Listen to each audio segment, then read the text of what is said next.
Have you got on battery saver? Sorry?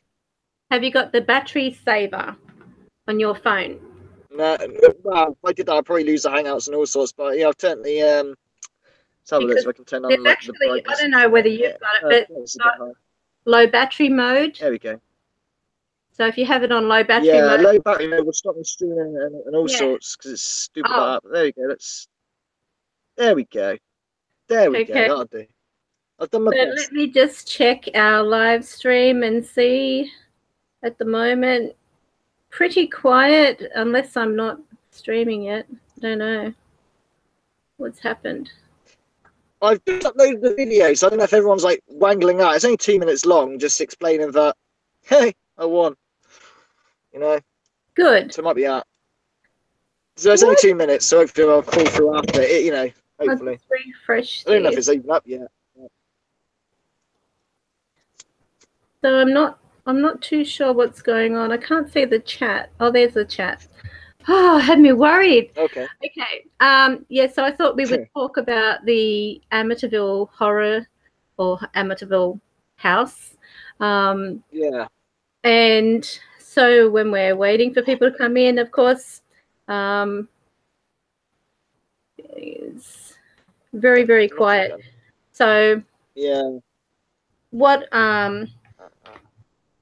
I was actually doing as I was waiting for you, I was just having a quick look online to see any other information that, you know, might even what's interesting. Because I just opened up a page because I was hoping to find a audio file to discuss it. Yeah. I really must admit I wasn't as prepared as what I had hoped.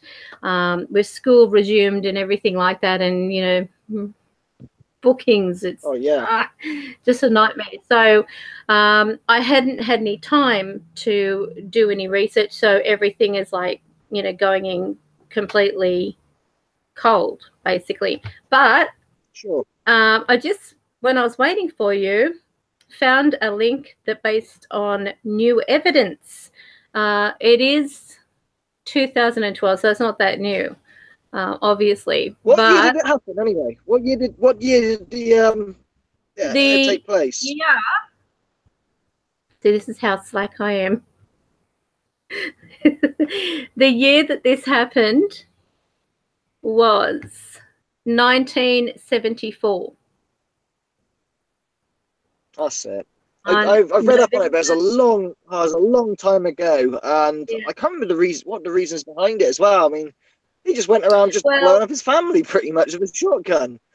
Exactly. And what's interesting in that new evidence per se, they talk about there possibly being a second gun person, like a person, you know. But when you think about the time of day this happened, they were all in bed. And how can a family that large all sleep through gunshots in the same vicinity? Like, I mean, you know what it's like in your home. Were they all in bed? Every single victim in bed? Sorry? Was every single victim found in bed? Was every single victim found in bed? Were they? Yeah. Okay. And there's this thing about, where is it? I'll just sort of read you or recap. One person says they wouldn't go there at night. As terrifying as the movie is, the real life events that inspired the blockbuster were much more frightening. It's very rare. It's a very rare tragic story, said Amityville resident Peter Stein.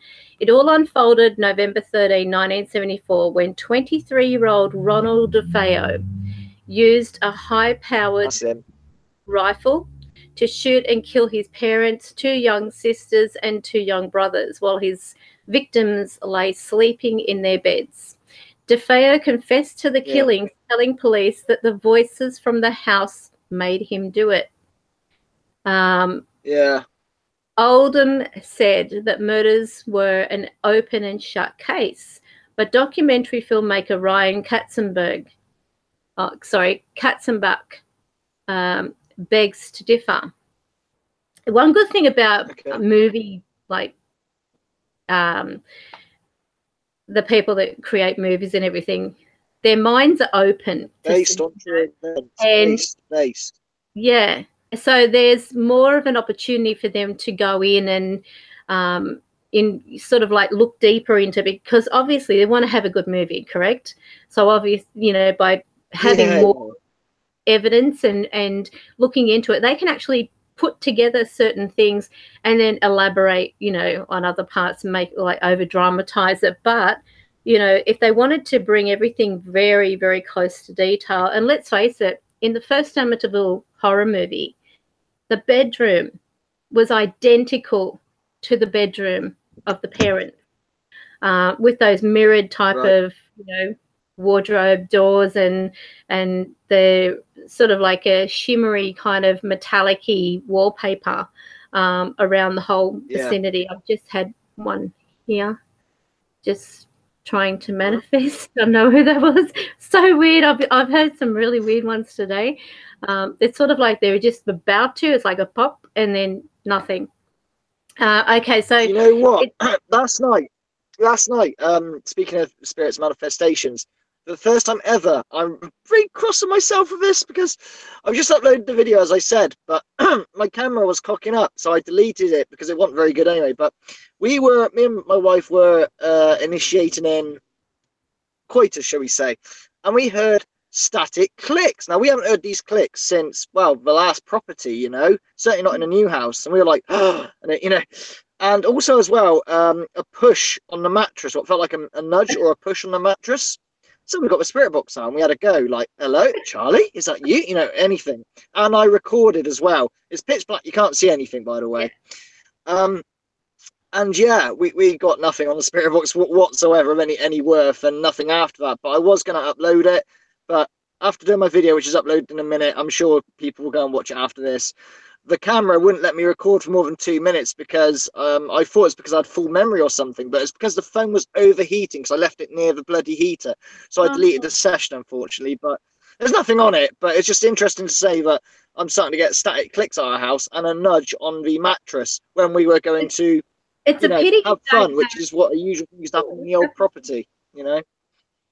What is happening here? I don't know. What's going on? Give me a second. Okay.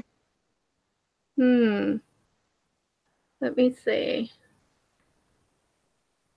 Yeah, I bet know that I literally just deleted it about 10 minutes ago, but I thought it's because I ran out of memory. So it wasn't a very good set. There's nothing on the spirit box, honestly. So, and the film's pitch black because it's at night. And we just asked, Charlie, is that you? Yeah. But we've heard those static clicks since, certainly in our new property, never heard them. And the shove on the mattress was oh yeah, but it's when we were you know, this is the sort of usual shit that used to happen to us in the old property. If we used to get a bit lovey-dovey towards each other, shall we say, you know, that's when things would go off, almost like they'd encourage a show, you know what I mean? Bit devious, but well, they can do that, you know. You're never really alone. I mean, you haven't missed anything on the Spirit Box. You haven't missed a really cool session, I assure you. But hey, it might be good if doors are opening again for entities to start coming through at the new house. I'm happy with that. Yeah, that'd be good. I'll just give a few shout outs. We've got Surfer Rosa, Liz Hall, Scott Preston. They're in our chat at the moment. So hi. So tonight's topic is, as you, sorry? I missed what you said. Heidi hi in a funny voice. Don't worry about it.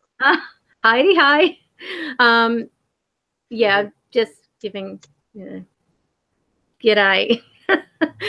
A bit of a shout out. Oh, last night, I've just got to mention too, there was this really loud, like a boom sound. And it wasn't like a, you know, someone with their car stereo going or anything like that. And first of all, I thought it might have been thunder, but looking at the weather, no rain, no thunder being mentioned in Sydney, and it's not until tomorrow apparently. But it was like a consistent, it had like a rumble to it, like you would have with a thunderstorm. So it was quite bizarre, and then I posted on Facebook, has anyone else, in the past hour or so, because it was after midnight at that point, have you heard those loud boom sounds across Sydney? And there were ones that were like, over 100 miles, basically, that have been messaging saying they heard it. I actually took the liberty. Did you hear that? You're getting stuff going on. Yeah. I just had someone talk. Who was it? It must be like an active time or something, like on the moon or whatever. Like I say, we got activity last night, which we haven't really had in our house, bar like 2 occasions. But those static clicks, they're unmistakable. And then the shove on the mattress, like, right, get the spirit box out. You've interrupted our coitus. It must be just like, I don't know, just something going on all around, I guess. But yeah, well, it's last night was really a bit weird as well for us. I don't know. I thought I heard someone talking over me, but this happens occasionally where I'll be talking. When you play the live stream back, you might get a voice hijack when you play live stream back. I don't know. Well, that was when Chris hijacked, and he said, "What was it? Hello, order of magnitude, like the full thing." Yeah. Pretty good. So before we do anything, anyway, I think I have something to say about what you have been going through. And I do not believe that you were at any fault, honestly, because had you not had that video up, and that was a really good video that you were promoting, that I actually saw. I would, to be honest with you, I don't get a lot of alerts, even though I have these alerts, to be told that someone's put up a video. A lot of times you don't get them. I think it's certain number. I think it's like a certain number of followers or likes or something can affect that, So when you've got, more people that are following a certain channel, and the fact that you were talking over it inspired me to actually go and watch the actual video in its entirety. Otherwise, I wouldn't have seen it. I wouldn't have had the, the initiative to go and do that. But I'm telling you, if you are watching and you know who you are, the female, get a life, because you've lost the plot. You have only just come into the paranormal field. Just because you get a few little bits of information that you have cherry-picked from different people and rode on their backs with their knowledge and their experience does not make you suddenly an expert. And I am fed up to the back teeth of, this is a troublemaker, a big troublemaker. And running back and forward, stirring the pot has got to stop. So I think if the person in question, like I told you about the case where I had announced, I put that video up about our group on Facebook, which was purely just for readings and getting together and, answering their questions based on, predictions or what have you. And she got her nose out of place saying, what was it? No one's an expert. And I said, what's this got to do with my group? What's it, what's the point? And it was suggested by her that I had opened up a paranormal group that was private. I said, this has nothing to do with it. It's, there's a dime a dozen out there that anyone can join. And I said, it's nothing to do with that. But if people do ask me something, I'm going to share my knowledge with them, because you can only go based on your experience, bottom line. So no matter how much research or cherry picking you get from other people, your own experience is always going to be the best. So, with you can, watch videos out there. You can see what's people are using as evidence and everything like that. But bottom line is, and we all know no matter how much we believe in the paranormal, because of the minority that have ruined it by putting up fake videos and crap like that, they have made even the believer question the evidence that's put out there. Yeah. So, and this crap about needing a signal on your spirit box in order for spirit to communicate, what a load of BS. This business about, oh, you've got to get a good reception for spirits to use it. I have turned off my antenna, completely turned off my antenna, and they have been able to use it. Now, when you don't have an antenna connected to a device and they're able to use it, that, in my opinion, is evidence, especially when it's an intelligent reply. A lot of the skeptics would, a lot of the skeptics, like Naked Zombie and that, they've said to me, cut that area off, or cut it off. Then if you get communication, then, you know, I'm going to start listening to you, you know. A lot of the skeptics would rather you cut the area off, you know, to make them feel, look, honestly, you know, validation stuff, you know. Well, I'm just telling everybody what happened with me. I decided, instead of making it a public rant, typing back and forward, I would actually phone via the Google thing this particular female who everyone knows. So I'll just leave it at that. But I rang them, and when they answered, you would think nothing happened. And I said, what are you saying on my video? What is this all about? And all I got in response was, ah! Like a crazy person. And I said, what are you laughing at? What's so funny? And I thought, this person's off the planet. You know, it's like a sandwich short of a picnic. And I thought, I don't understand why you would attack me for having a group for my clients, for the people who have had readings with me. It is a personal group, it's a private group, and no, I was so ropeable. And what ticked me off was that stupid, you know, crazy laugh. And, you know, this business about you can't, what was it? They think that they're above everybody, seriously. And it just, I don't swear, but I'm going to say it pissed me off. It really pissed me off, because this woman, as I said, she has gone out there. She's got bits of information from a lot of people with experience. Even some of the things that I have used, she's used as her tips, her quotes. And this is information that I have already shared in live streams and everything in the past. But that's okay. You know, encourage it, but don't try to paint a picture that you're above everyone. I don't do it. I don't think I'm above everyone. You know, I can only share what I know. There are people out there who are probably getting far more interaction than I am through a spirit box. You know what I mean? There are people out there who are probably having, you know, all this, you know, constant interaction where it's like doors slamming and things like that. I mean, I have been locked out of my home thanks to bloody Chris. But, you know, I didn't have that on camera, and it's not as though I walk around with a camera in my hand recording every single thing.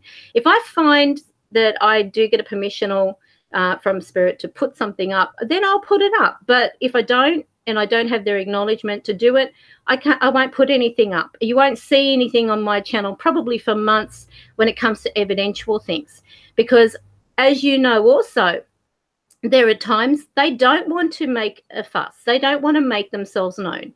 They're just like us. We want our space. Sometimes they want their space. But, you know, I was ropeable when I saw that you had been, you know, put through crap. I mean, I'm sure that, you know, and let's face it, I'm sure Glenn has the proverbial balls to say that, you know, that upset him or whatever. I mean, I respect him, but I've lost all total respect for her. I think she has just completely, you know, I guarantee that she's behind a lot of the thumbs down too. That's my guess, because she's very savvy when it comes to using a tablet and using a computer and other things. You know, she's got those, you know, accessories at hand. So obviously, you know, going in there and tapping that is not going to be any big issue. But I mean, besides that, this was just wrong. You actually drove people to go and have a look at that video. You should not have been penalized for it. You should not have been, you know, attacked verbally the way that you were, especially by a third party. It's between you and that person who created the video. This, I mean, you know, what the angle was about was the fact that people were talking about apps, and that wasn't the focus of the video, which is, that's true. It's not the focus of the video, but it's a comment I made, and I'm annoyed that the app maker went at him instead of me. They should have come to me, but so in that case, she should blame the app makers, not me. You know, I don't have a crystal ball to determine what the future will hold because of something I said. And, you know, I know you want the focus to be something else, but you can't control that, unfortunately. You can't control what people think, feel, you know, and that's just that. People are big and ugly enough to make their own decision on that. You know, just because you hear someone's opinion does not mean that you know, you've got to, you know, believe that as gospel. You have to have your own opinion. Yeah. And, you know, when you can take a person's, you know, ideas or suggestions or their opinion on something, but you might have a very different experience to them. You know, I mean, you know, on my page, I have actually used a few apps and found that if my resident spirits are willing to actually cooperate and use it, then I probably, you know, have a much better chance of getting a more truer review done on it. You know what I mean?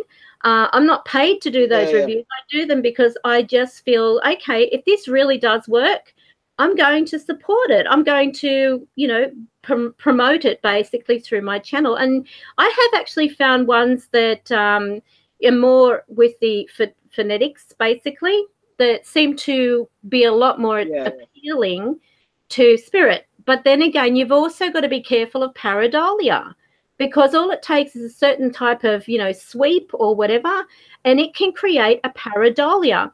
The advantage that I have is that when they are talking, there's a lot of times I can hear them say the thing and then it comes through the thing. But then if it's not coming through, like if I'm not hearing them, then I'm sort of like on the fence, you know, well, did they say that or was this pareidolia? But I'll still pull it up so that people can actually give their own interpretation at the end. But I mean, I love the Echo Vox. I'll be honest. I don't use it except for that one time. I still have it, of course, because I paid for it. The thing I thought that I felt like I had contact. Almost, I mean, that was one of the first apps that I felt like I was getting close to something. I mean, when I was using all these apps, the house was winding down anyway in activity. It wasn't dead. When I got my spirit box, it really was dead. We didn't have a lot coming through, you know, at all. But yeah, Echo Box was one of the first apps that, you know, I thought, okay, maybe there's something going on here. We're trying to, you know, manipulate. I mean, I wish I had a spirit box basically just 8 years ago or something. I have no idea what evidence I'd have to show you, but I think it'd be very interesting. But you can't go back in time, sadly. You know? You can't go back and you can't change what's what. But, you know, this business, I mean, we're all here effectively as researchers, regardless. If we're using, you know, video to promote or show what communication is coming through on our end, that is considered research regardless. It is so that you're able to, you know, put the video out. People can also allow their opinions on it. Sure, you're not going to be agreeable with every single person. You know, I've been there myself, you know, where I've heard it audibly and it's come through the box. And I've had a couple of videos where it's actually been proven, where I've heard them and then you hear them in the EVP talking and the same words come through the spirit box. So that, you know, that to me holds a lot more weight. The fact that I did that SLX thing and it showed that the stick figure, if you will, the Connect image going into the spirit box, I had seen that happen before. So many yeah. people see an orb. Yeah, I remember that. You know, so I mean that's called evidence. Each person is going to have their own unique experience. What one person has, another person may not have. You know, there are times when spirits will single out a particular person in a group, where there's a group of people, and you might have one person with a recorder or a camera, and that person right next to them might not get anything on their audio or their camera, and then you have stuff on your camera. Now, people might debate that as being internal noises of the camera, whatever, but if it is intelligent replies, you can't say, oh, that's just your imagination, especially when other people are hearing the same thing. Intelligent replies. But if they're not intelligent, then, you know, skedaddle it, you know. We've got Jenny on, Jenny Latham, Caroline, Jenny Latham. I'm not sure. I don't think I've heard of Jenny before. A long time old subscriber, I think, actually. That's a really... Oh, come on, phone. Stop being silly. Hang on, my phone's being really retarded. There we go. All right, so let's go on with tonight's topic, the Amityville horror. So it all started back on November 13, 1974, and this was a mass murder. So technically, they did state that, you know, through this movie creator, what's his name? I'll bring it up again. Katzenbach. He basically said that there was indeed a second gun involved, because they consider that new evidence, which is, you know, back in 2012, new evidence. A team of underwater archaeologists hired by Katzenbach, they actually found a gun in the canal behind the home. And it says here, Aqua Surveys Mark Padova told CBS 2 that once we cleaned it off, you could see that there was a trigger and a handle. Padova said that the gun was turned over to crime lab immediately for a forensic ID. Katzenbach said that the new evidence confirms long-standing belief that DeFeo didn't act alone. He needed help to kill 6 people. Now, I've just found this while I was waiting for you. Now, I'm going to read everyone just so, you know, because I had this recurring dream past few nights, basically. I didn't have it last night because I hardly slept. But this dream that I had was so weird because I hadn't watched any movie. You know, normally if you've watched a movie on, say, something like this, you'd think, oh, well, I can relate it to a movie, you know. But in this particular, I was watching, first of all, I found myself standing outside of the Amityville house. And I thought, oh, this is weird. And I didn't know at the time, because it was so surreal to me, I didn't know whether it was like an out-of-body experience. But then I thought it couldn't be, because when I actually went, you know, I said to myself, I want to go forward, I want to go forward. I ended up inside, up on the top level. And so I don't know how many levels are in that house, but I felt like I was going up three levels. But I will have to have a look. So I don't know. So if anyone does know, let me know. But because like in my dream or whatever, that's how it appeared to me. So then I found myself in front of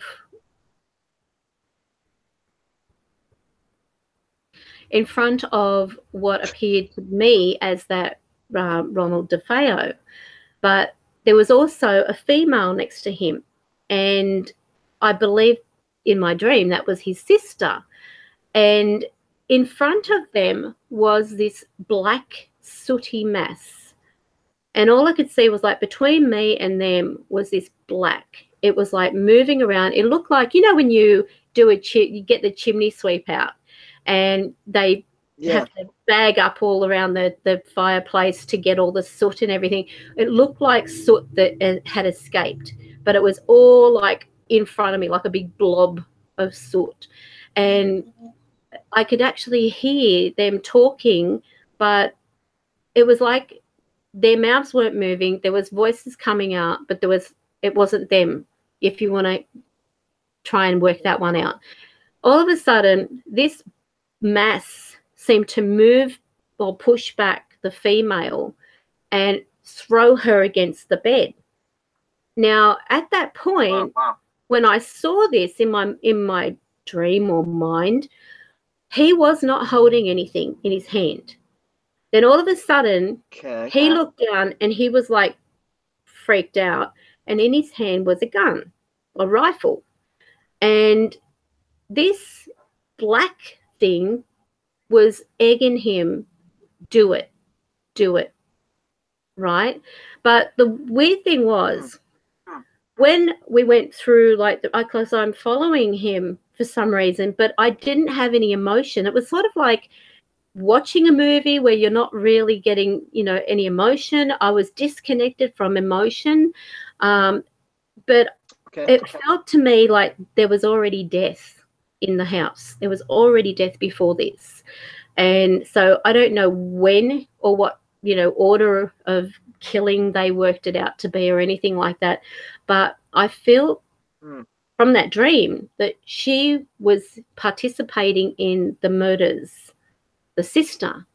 So I don't know whether there was any, weird, but it was like this black, it was so freaky, but I wasn't freaked, if that makes sense. It wasn't until I woke up and I'm comprehending what I had just had, this weird dream, and at first I put it down to just a dream. I thought it was stupid crazy dream, but it didn't feel like a dream. It felt very, very real.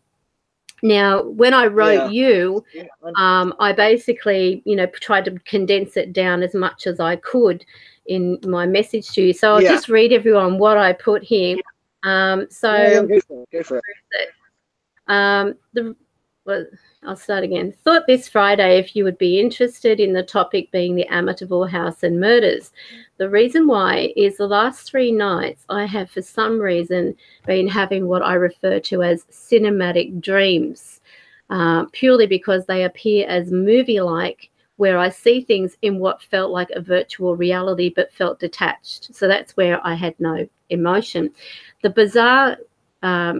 it was so bizarre, given I saw the movie when it first came out, but not since. For the, as for the dream, I have no explanation for why, of all the things to dream about, I would be dreaming of that. The peculiar part is that although there is no emotion felt during the dream, when waking, I'm shaking because it felt like, and that's why I say it felt like an out-of-body experience, because it felt like every nerve in my body was jumping about. So I don't know whether it was like, containing the emotions or who knows what. But so I was shaking. As I've never had this type of experience before, I can't help but wonder whether my body was going through all the emotions, but my conscious was disconnected, choosing to disconnect from what I was seeing going on. So whether I was in shock or what, I don't know. I can't remember that bit, but it's like a residual type of dream. The creepy part was seeing a female standing with a male and what looked like some dark mass that moved about swiftly in front and behind them. In my mind, I know that there were questions racing through my mind, but I didn't say anything. Nothing verbal, of course, to draw attention to me, even though I was in close proximity to them. But somehow I didn't see the male holding any rifle until the dark mass forced the girl into the room, and that's when I saw him holding it.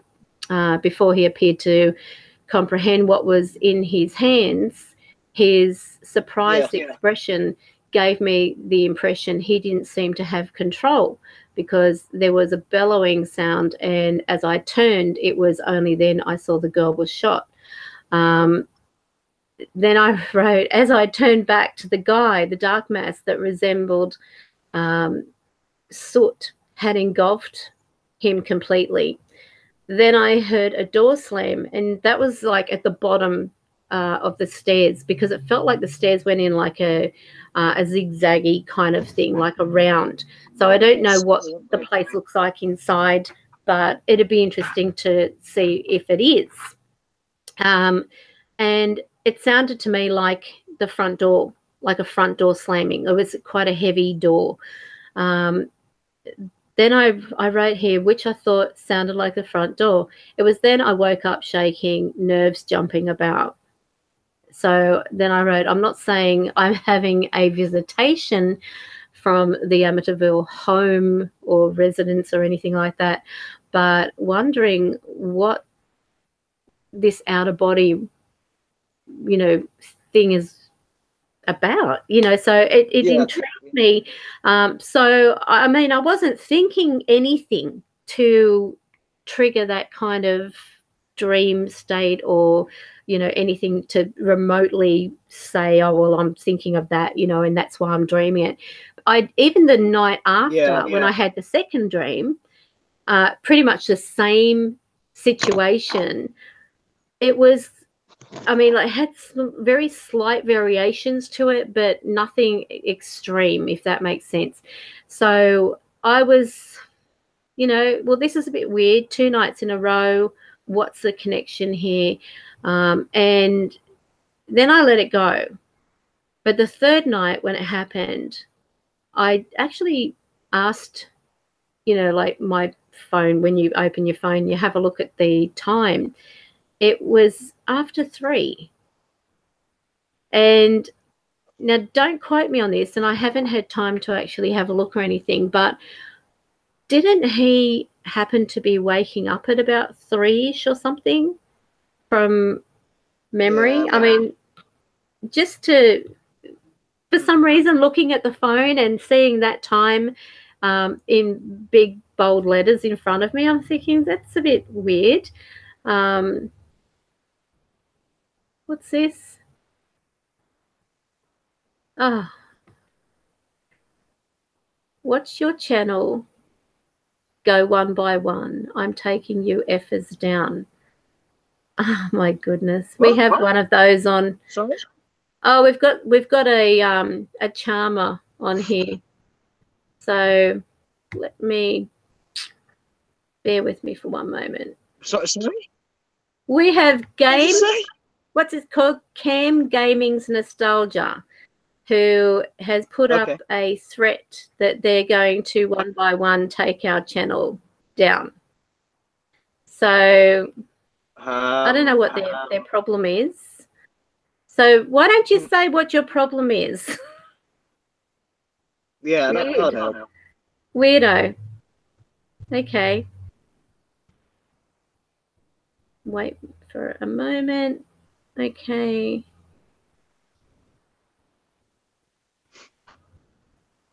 Okay. We'll see whose channel gets taken down, shall we? Each time you put threats up or anything like that, know that they will be reported. I don't put up with immature idiots. But anyway, so going back to this, and just a very quick hello to Fallen Angel. Caroline, I said that, didn't I? Who else have I missed? I think I missed somebody. Oh, Albert's on. Hi, Albert. Hello. All right, so let me just see something. Who is this weirdo? What's the name of it again? Their name is... What's the profile name? Where is it? Cam's Gaming Nostalgia. Wow. You're a bit of a snowflake and a bit, you know, you're triggered to take away and deplatform people and try and do that. It's a weird type of, you know, like, if there is a purpose that is behind reporting someone or causing mischief and stuff like that, then fine. But, you know, have the guts or the proverbial balls, as you would put it, to actually, I will be waiting. What the hell? What? He wrote, They're he wrote, waiting. I will be waiting. I'm just helping him along by reporting his little remarks on here. So let me have a look-see. Report. So that's three strikes, buddy, that you've, okay. So instead of just hiding them, Albert, can you hit report, please, if that's available? So nothing wrong with reporting these people. If they want to, yeah, it seems like that. But they, you know, they can't do that. You don't do that to people. But anyway, so yeah, it was quite a really bizarre dream, as you can imagine. So what I thought we would do is have a bit of a nostalgia trip. Is the word. Ooh, he helped with the word. We'll go on a little trip here, having a look at the information on the DeFeo murders and stuff like that. So it says 30 miles outside of New York City, and these are not my words, by the way. This is something I'm reading, cheating a little. Nestled in the Long Island town of Amityville stands a house forever linked to the Amityville horror phenomenon. On November 13, 1974, the estate was the scene of a mass murder. Using a .35 Marlin rifle, 23-year-old Ronald J. DeFeo Jr. murdered his entire family while they were asleep, which included his parents and 4 siblings.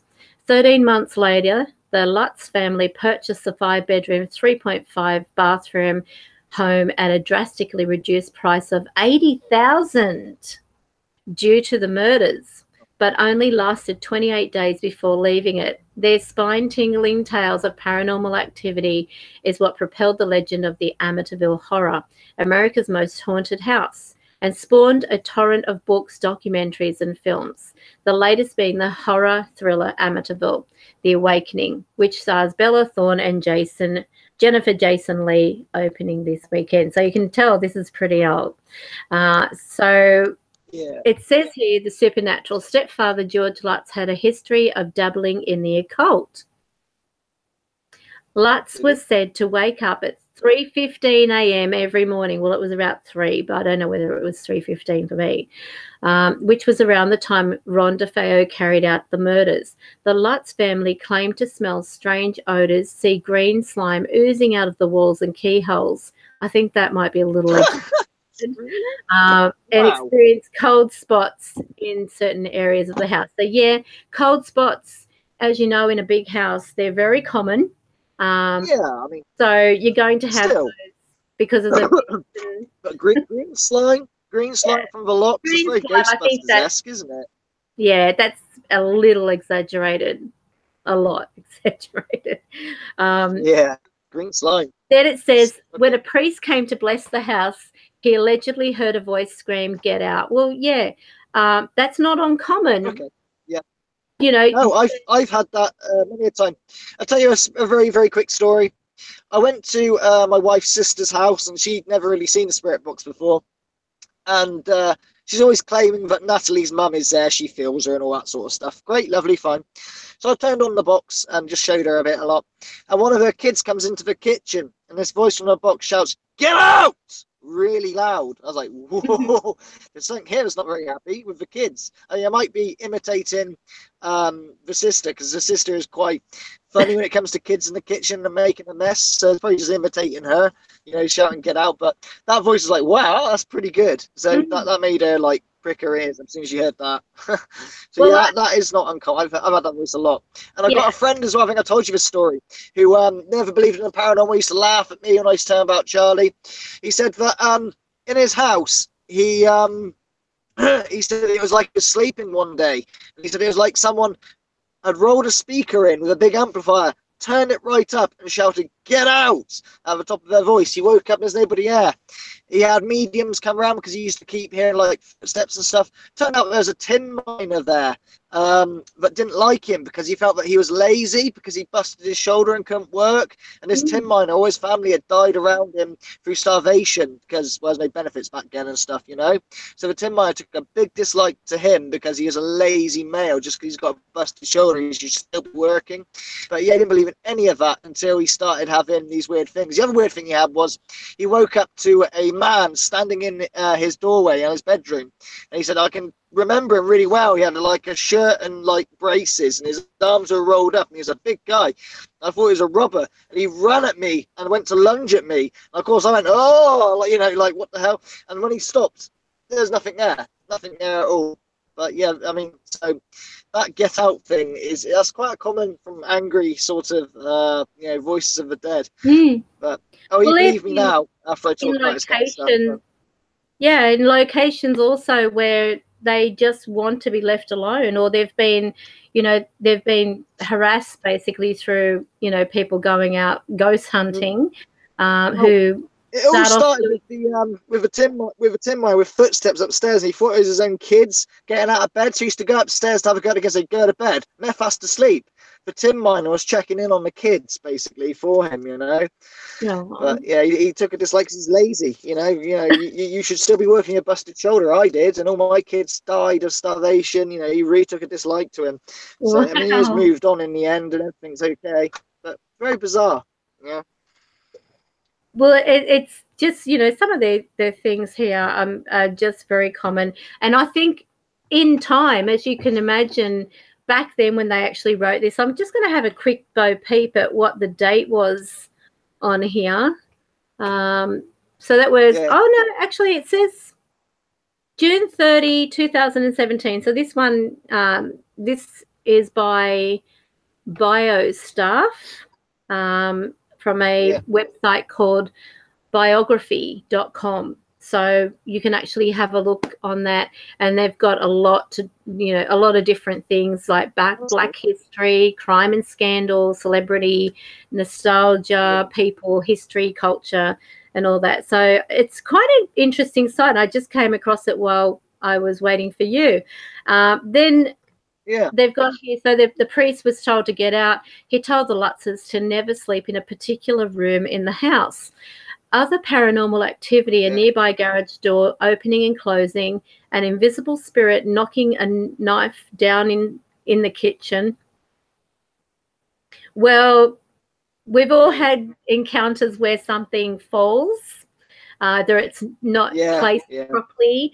I've had, you know, I don't know what it is with people that when they're making a sandwich or something. Have you noticed some people just put it on the lip of the sink, you know, instead of the knife in the sink or pushing it, it goes on the lip of the sink, which means you walk up to it, it can fall and go through your foot and impale your foot. Sure. So, I mean, little things can easily be debunked, you know, when you get real about it.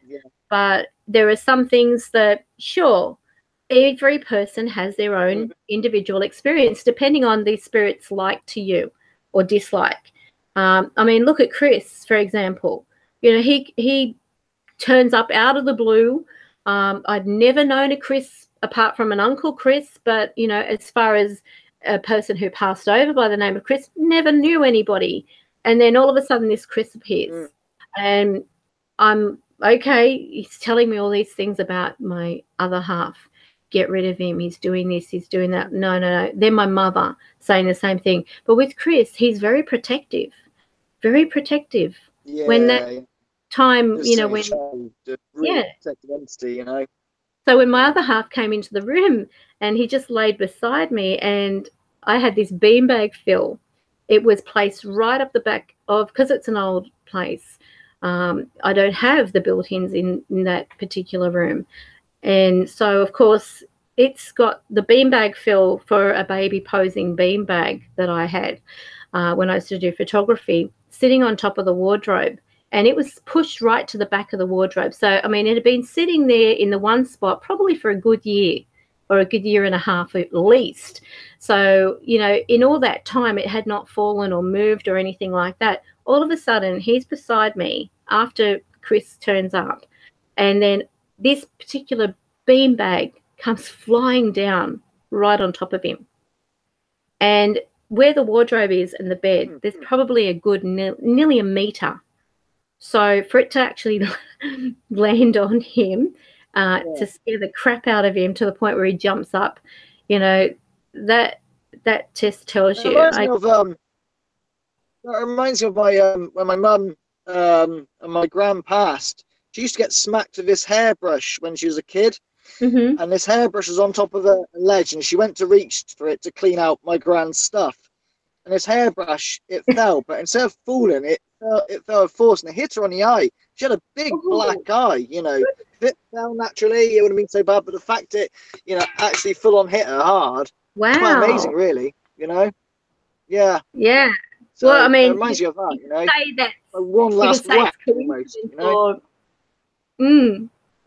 It's not a heavy brush. I mean, if it fell on her, it would, you know, it'd probably hurt. But the black shiny eye she got from that hairbrush is pretty savage. Wow. Sort of reminds me of that a little bit. Good night, Jenny. Thank you for joining. Okay, so in regards of this, it goes on to say, there was a knocking of a knife down in the kitchen, a pig-like creature with red eyes staring down at George Lutz and his son Daniel from a window. George waking up to wife Kathy levitating off their bed. Son Daniel and Christopher also levitating together in their beds. Yeah. The There's fallout. the case with levitations and stuff. Yeah. But then it's got the fallout. I've never experienced any levitation, but who knows, you know? Who knows? Well, sometimes, I don't know whether you've experienced where, you know, you're not necessarily levitating, but you actually do feel like it. Not to the point where you're like 6 meters above the bed or anything like that, but when you go into like a meditation, basically, and if I'm lying down, because I love to lie down and do my meditation, and it's when I visualize, you know, that I've got all the relaxing muscles in my legs going right up into my neck and my head and everything like that. It's like all your body. If you feel like, especially if you're doing a meditation where you're saying you're sinking, you're sinking, you're sinking, all of a sudden it feels as though it's effortless, not so much levitation per se, but a weightlessness. Yeah. And that you could almost, you know, in your mind, you could be forgiven to think, well, I'll be able to put my arm underneath me type of thing. But because you're so relaxed, you can't move. Type of thing. You're just sort of like in a deep state. But I don't know about that. I've not seen my kids levitate. I have actually done that. You know that experiment where you get a group of people, one person sitting down, you all put your hands on top of their head, and then you count. Okay. And then you move your hands quickly, and you use your 2 fingers like this, and you put it. Like one person has their 2 fingers under the person's armpit. One puts their 2 fingers under the knee of the person. Another person puts like on the other side their knee and their armpit, you know, like this. And they can actually lift the person effortlessly. What happens is you're compressing the energy of that person down.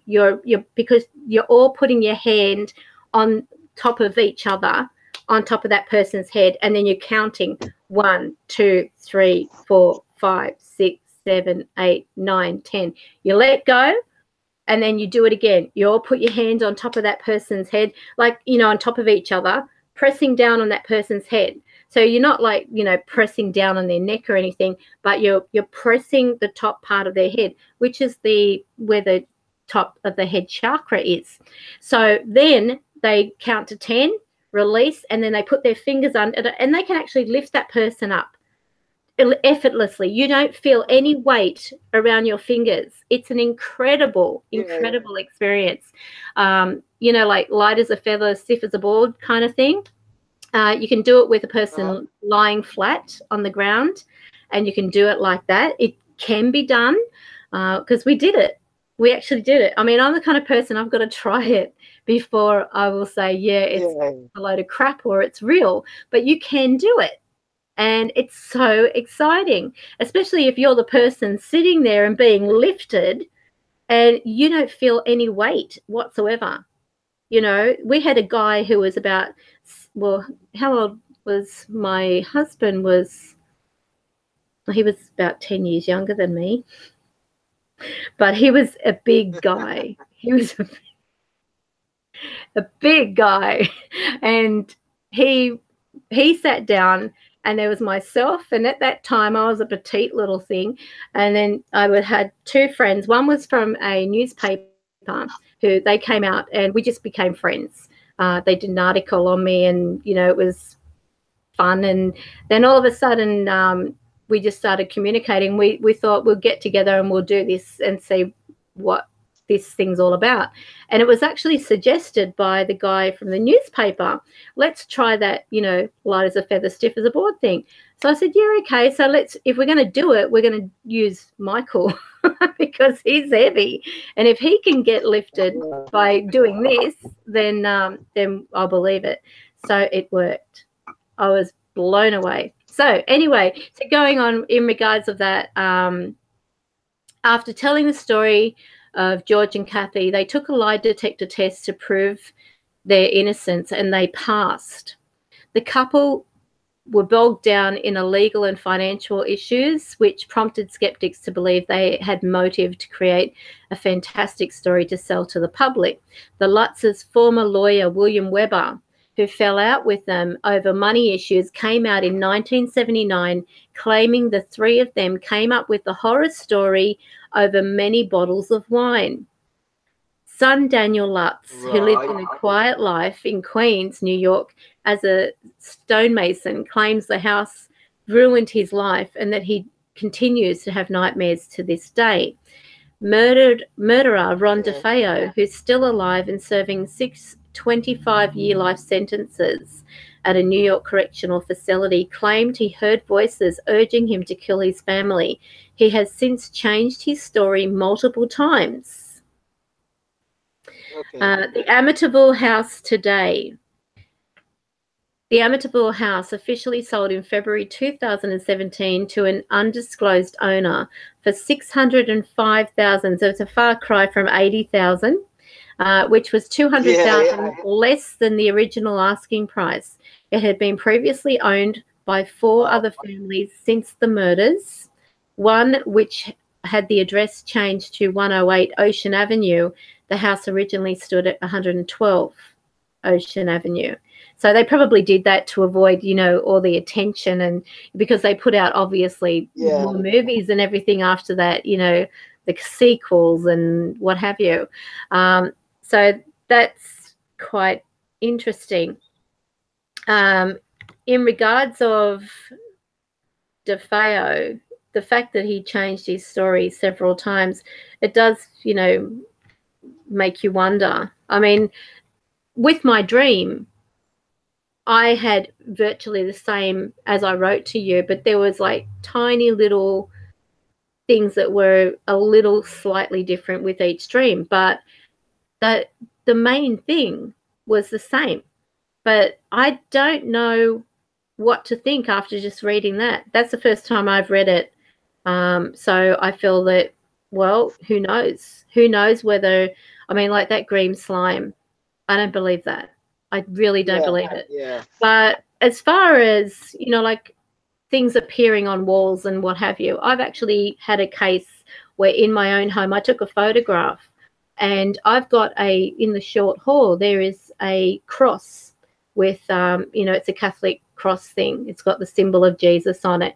And where that cross is, over to the left of it, which is like facing the room, this tiny little cross symbol began to appear on the wall. And there was no reason for that to appear there because there was already a cross hanging, like a blessed cross. But this tiny little cross appeared. I took a photo of it and I actually put it up on Facebook. You know, I showed it. What I did, I took the photo of it, and then I used the sharpening tool to sort of bring it out more, so it's like more visible, but you can still see it in the original photo. But I put this side by side to show, you know, look at it.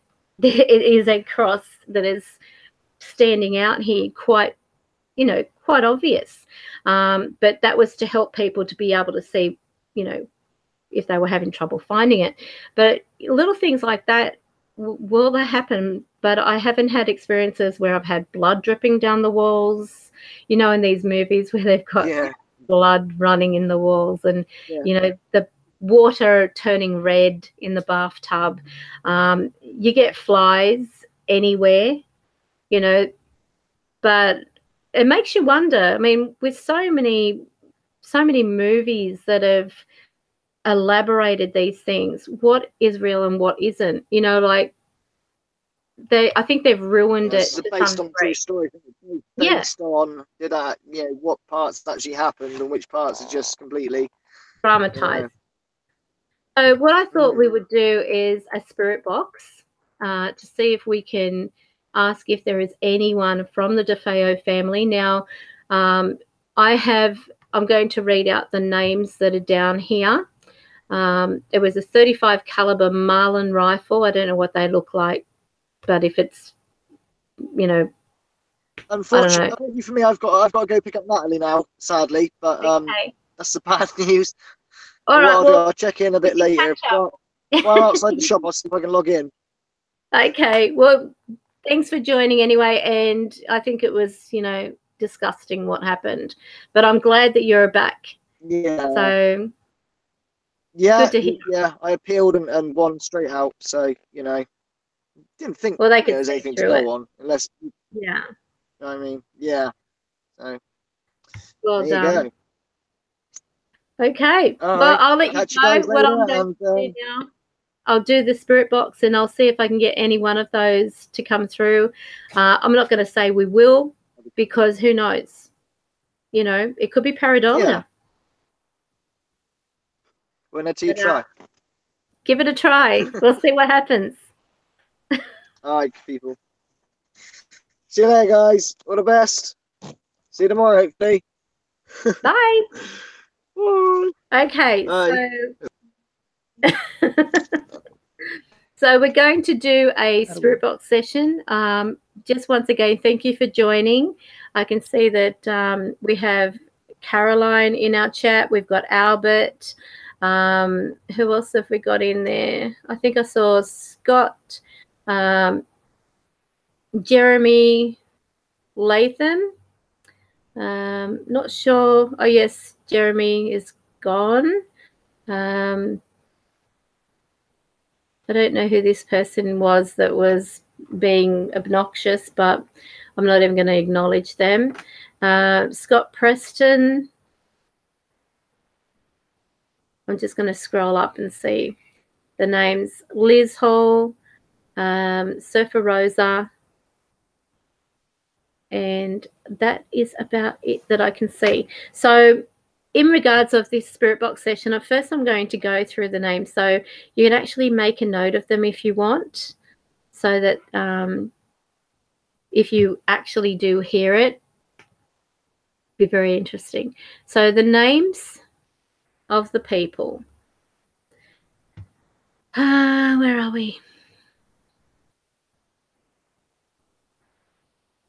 Oh, what's this? Hang on. Ron's friends immediately called the Amityville police, who in turn phoned the Suffolk County Police Station Homicide Squad. Upon their arrival at the large three-story, okay, place with a newly installed heated swimming pool and the boat dock on a nearby neighborhood lake, the police discovered bloodied, pajama-clad bodies of 5 members of the DeFeo family shot to death with a .35 caliber Marlin rifle, where Ronald Sr., 43, his mother Louise, 42, gee, they were young, his sisters Dawn, 18, Allison, 13, and his brothers Mark, 12, and John Matthew, 7, apparently Ron Jr. slowly and defiantly crept from the room to room, murdering his family members one by one. He killed all 6 with just 8 bullets. And I believe that one of the brothers was actually in a wheelchair. So how absolutely horrible to think that a person, even the fact that it is just, I mean, it's a real homicide, regardless of whatever we look at it to be, whether we look at it as a horror movie, that type of thing, which, you know, technically it is anyway. But to think that a person could knowingly just kill a family like that, just in cold blood, with no, I don't know, I can't get my head around that. I believe also there was a part where one of the neighbours had said, and I think it was a neighbour's interview, they said that one of the children's bodies fell off the trolley that carries them. I mean, how horrible is that to think? But anyway, so we've got, so the names again is Ronald Sr., Louise, the mother, Sister Dawn, Alison, Mark, John Matthew, which is one person, John Matthew, all killed through this. So what I'm going to do is, with the spirit box, I'm going to ask Spirit if there are, and I'm not saying it's going to be able to happen or it will happen, but we can try. I'm going to ask Spirit if you could please bring forward any one of the members of the DeFeo family who had been murdered that night. Let's see what comes through. I'm using the PSB7. It's already sweeping, but I don't have the actual microphone on yet. Speaker. I'm going to turn that on. Okay, it's at 100.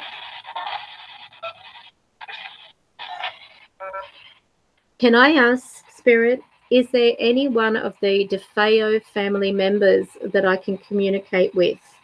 If so, can you say the name of one of them who I can communicate with?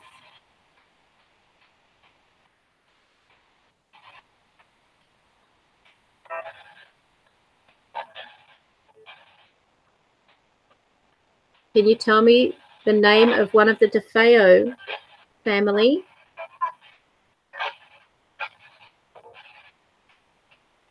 who will communicate with us?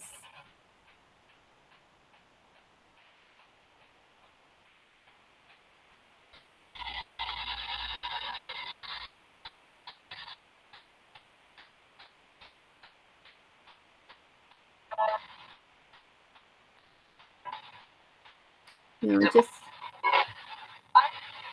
okay, can you repeat that, please?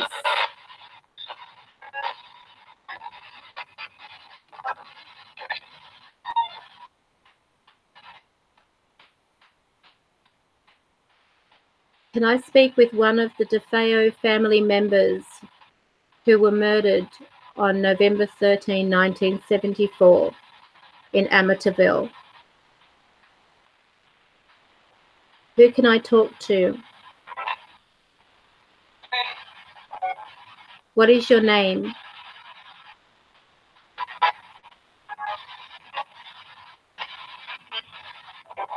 What is your name?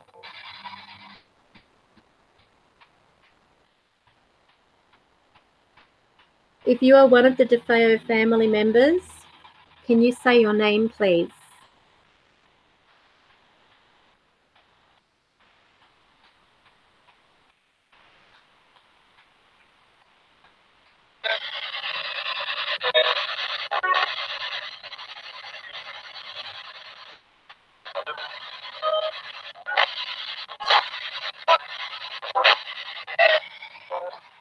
Can you say your name, please, if you are one of the DeFeo members?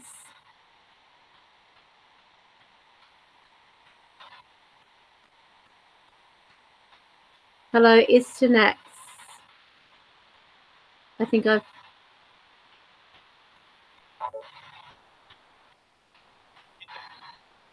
Can I speak to one of the DeFeo family members, please?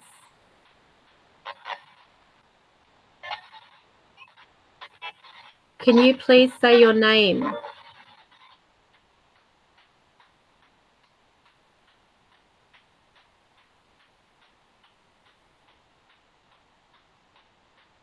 If there's one of the DeFeo members who I can communicate with, can you please say your name loudly through what I'm holding?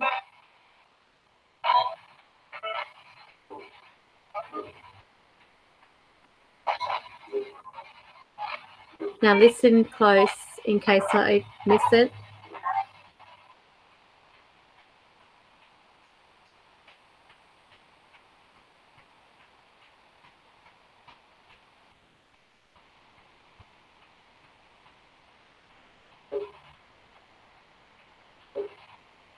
Can you please say your name?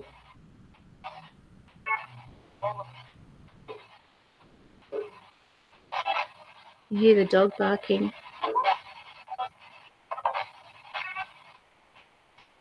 What is your name? Can you use what I'm holding?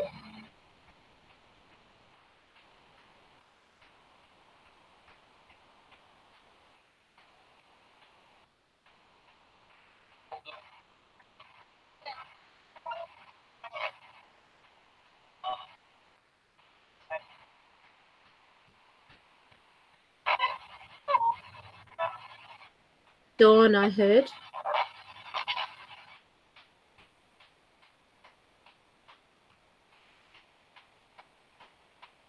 Dawn, can you say your name again if this is you?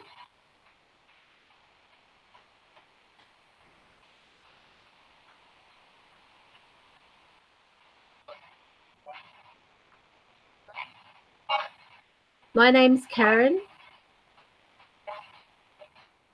Can you hear me okay?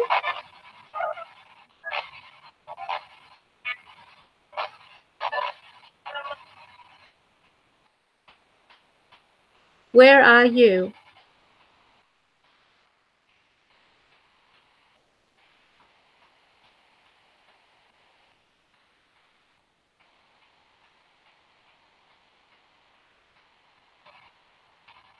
Can you say Amityville if you can, just so I can confirm I'm making contact with you?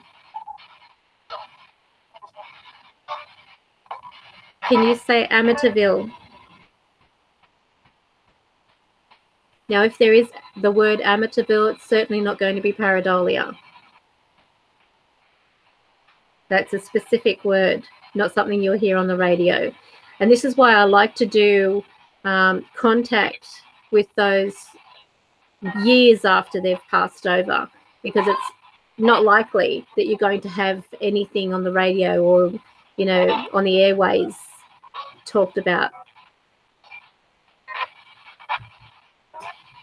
Can you say Amityville, please?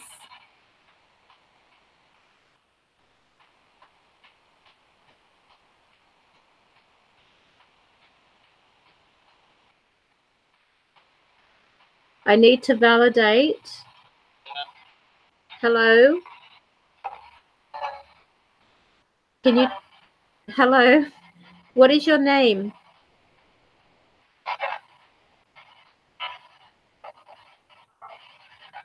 Okay, Stephen, I'm trying to make contact with the people who passed away in Amityville, the family, the DeFeo family. Could you please tell me if I can reach any one of them?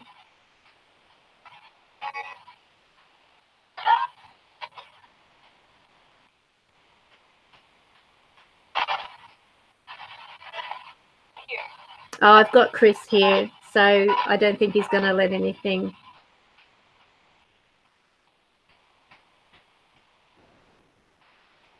Can I please speak with One of the family members of the DeFeo family.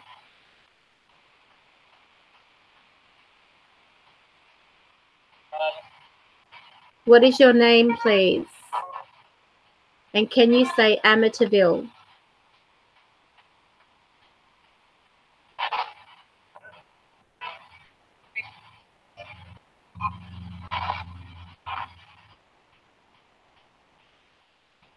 Can you, I wouldn't do it if Chris wasn't here, tell you. Can you please say Amityville?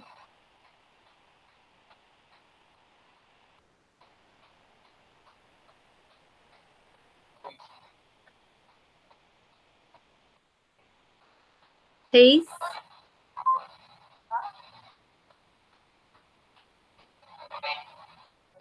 Can I please speak with the DeFeo family members? Or one of them?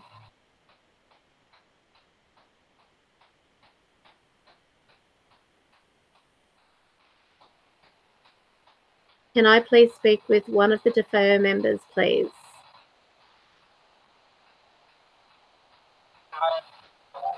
What is your name?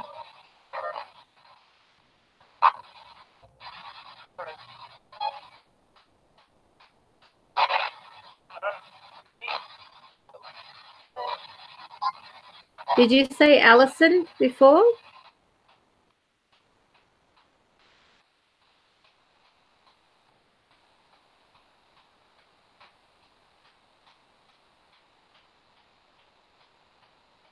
Can I ask who killed the DeFeo family in Amityville? What is the name of the person who killed the DeFeo family?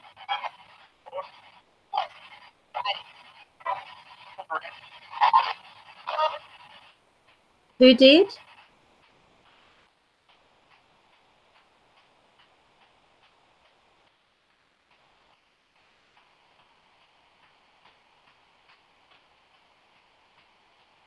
Who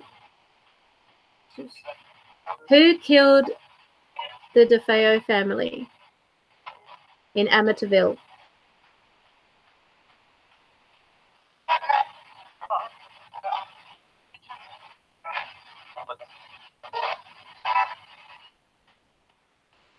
Can you say the person's name?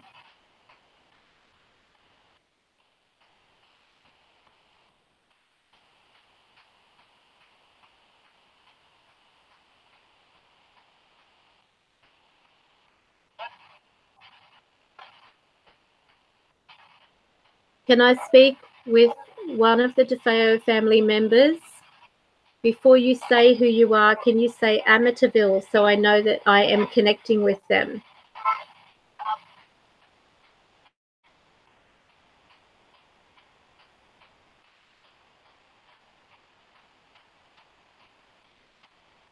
Can you please say Amityville?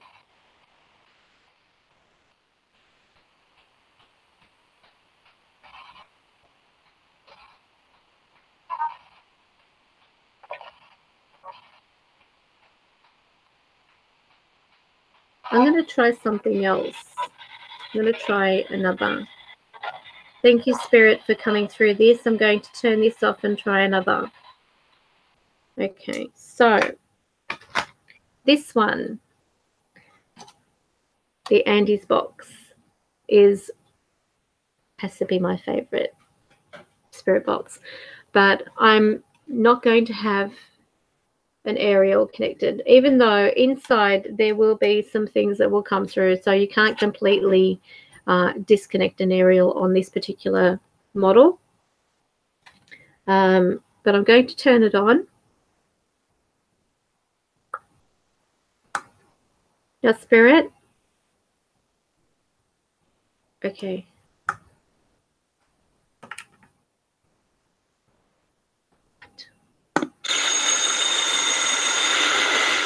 Spirit, are you here?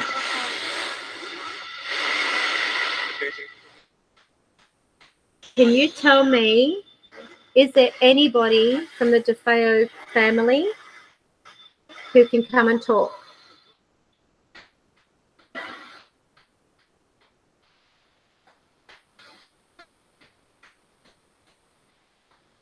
What is the name of the person?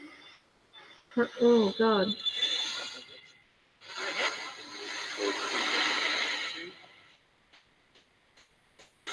Let me go in and I think it needs a new battery. Have I got new batteries here? No, of course I don't. Give me a second. I'll just go and get the battery. Oh.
Back.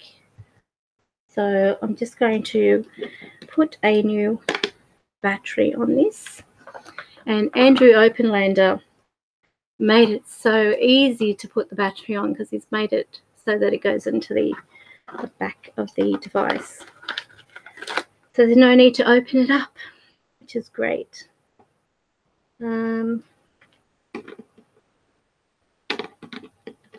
Okay. Okay, just a little clip in. Fantastic.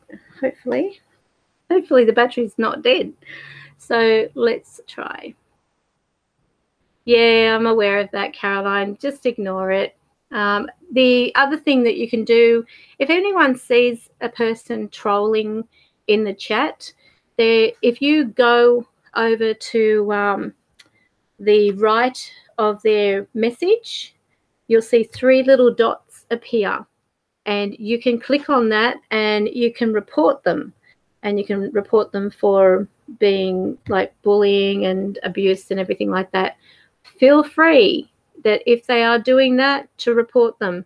YouTube will actually be able to see the comments and decipher whether that is bullying or not. So if they are swearing and they're, making threats or anything like that, then that will be obvious. So, all right. Now, Asternex, I appreciate your comments, but let's see what comes through on the actual spirit box. I'm using the spirit box because this allows you to actually contact external spirits. They don't have to be in the location. So that's the only reason I'm using the spirit box. But I mean, it's also a great audible tool to be used. Yeah, that's okay. But I just think, it's an experiment that I'm using.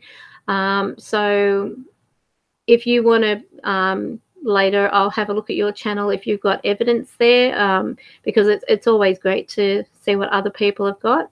And then, of course, I'll have a look at what you get as well. So let's go on with this. I'm going to turn on the spirit box again. So you're going to see me turn it on.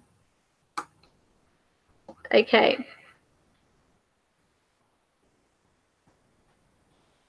Is there anyone? Oh, I don't know why. Why? Is there anyone from the DeFeo family? Why? Why is it doing that?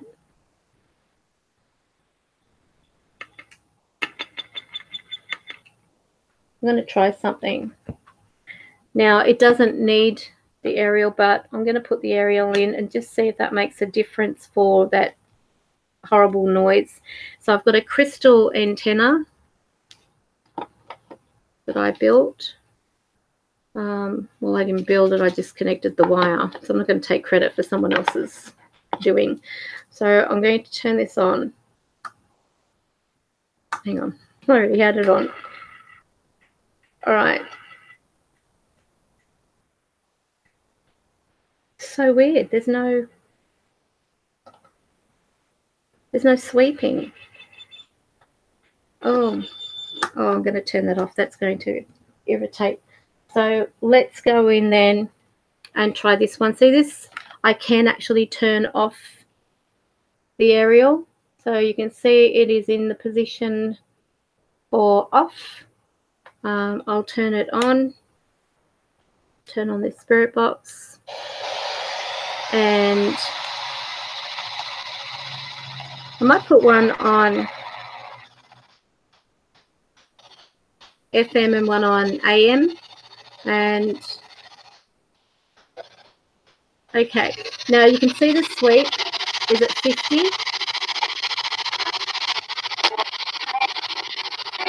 I don't know if you can see that. Okay. All right, so the sweep's at 50. Excuse my nails, I've got mandarin under them, peeling oranges. Okay. Is there anybody from the DeFeo family from Amityville who I can make contact with?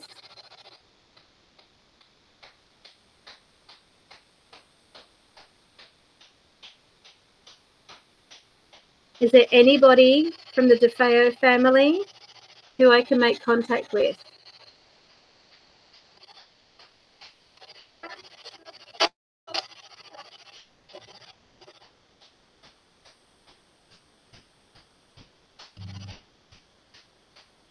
Anybody?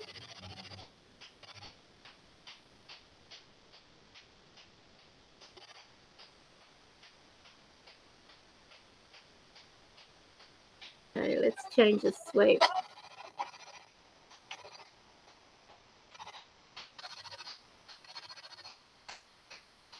I don't know how this. Hang on. There we go. Now I've got that at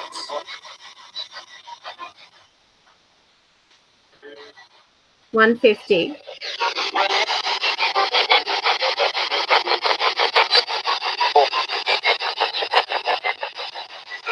See if that will focus.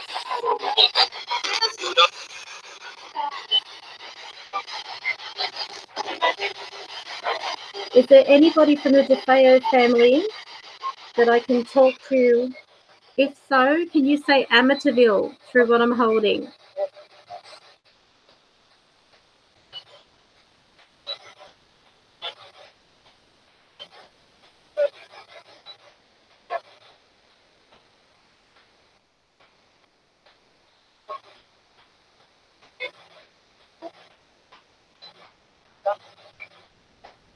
Can I please?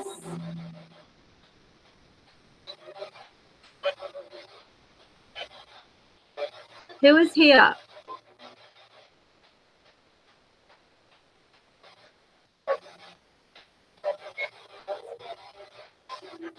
Oh God, where did I put their names?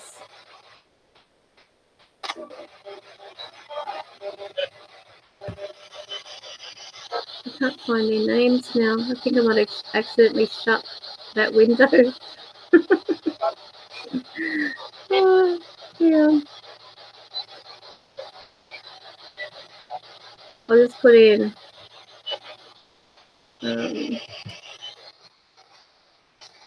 is there anybody from the Amityville home, any of the DeFeo family that I can speak with?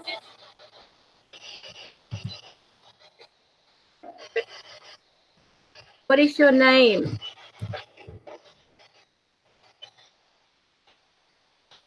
I didn't catch that. What is your name?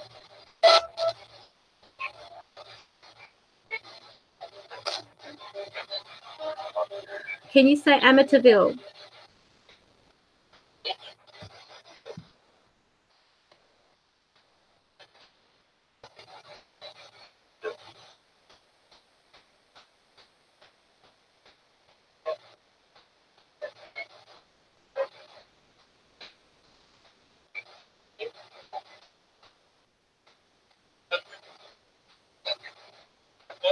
Hello.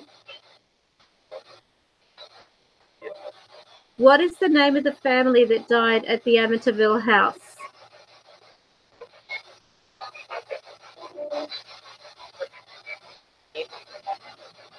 What's the name of the family that died at the Amityville house? Who can I talk to? Oliver. There's no Oliver.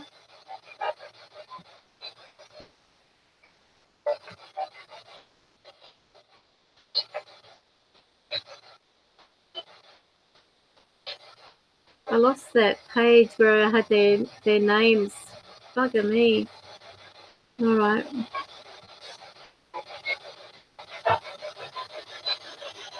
What's the name of one of the DeFeo family members who I can talk to?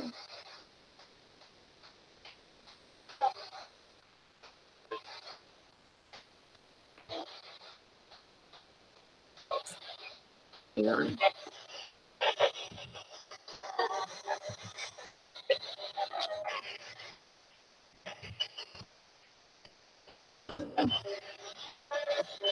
What did you say, sorry?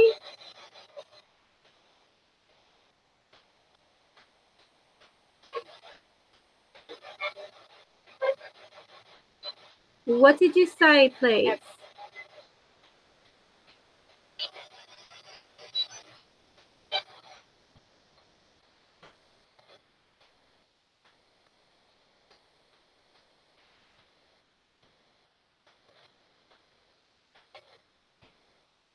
Can you tell me who killed the family in the Amityville house?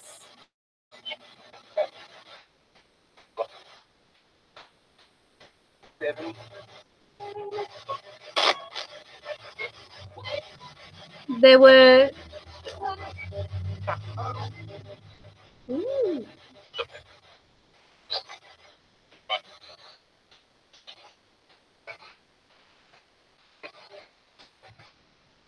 Who from the DeFeo family will be able to talk to me? Did you say Mark?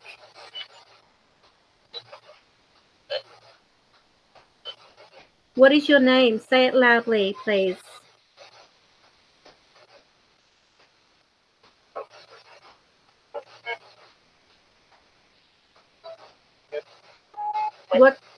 What's your name?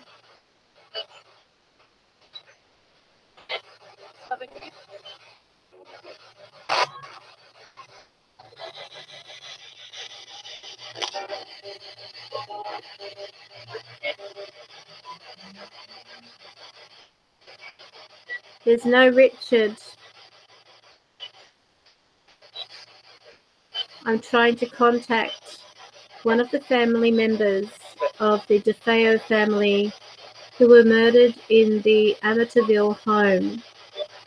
If any of them can hear me from the other side, can you talk through what I'm holding and say your name loudly? Or can you say Amityville so I know that I'm connecting with them?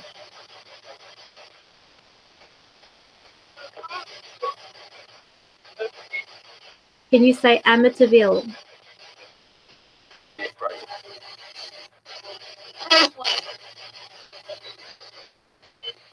I think they did. Did you say Amityville?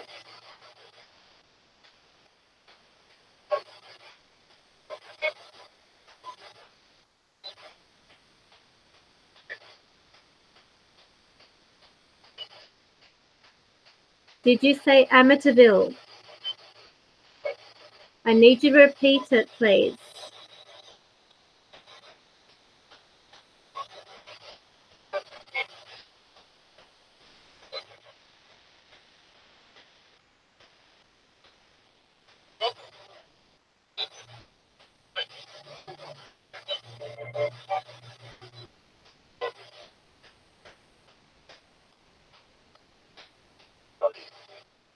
I love it. Did you hear Chris?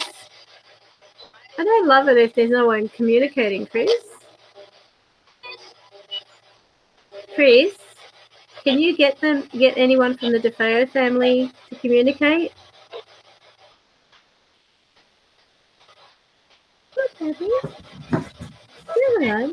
He's a good boy. Mummy's boy.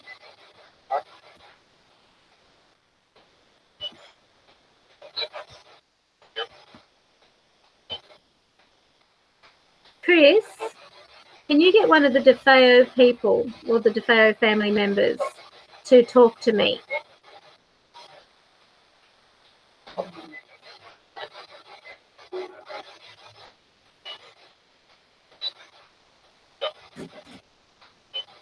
My dog. Because I want to talk to them.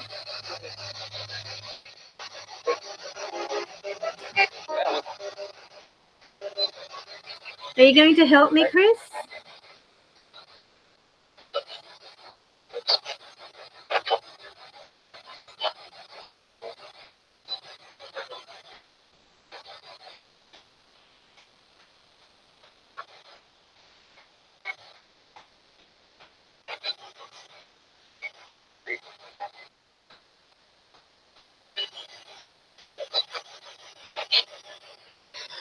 Who from the DeFeo family who were murdered can I speak with through this?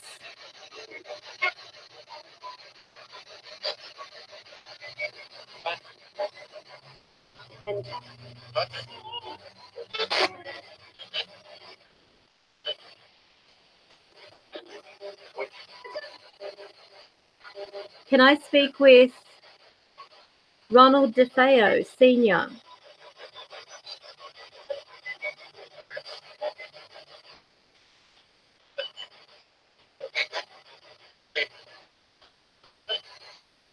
Ronald DeFeo, Sr.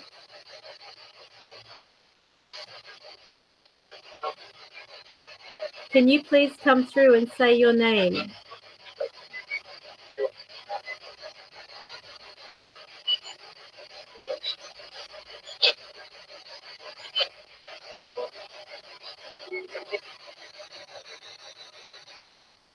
Ronald DeFeo, Sr. How are you?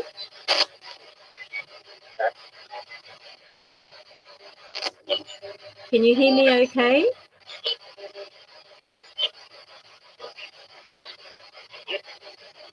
Good. Would you mind saying, Ronald, your name, please, so I know that this is validating you?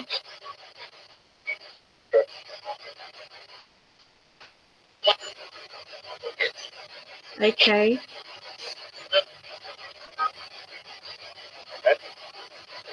What is your eldest daughter's name?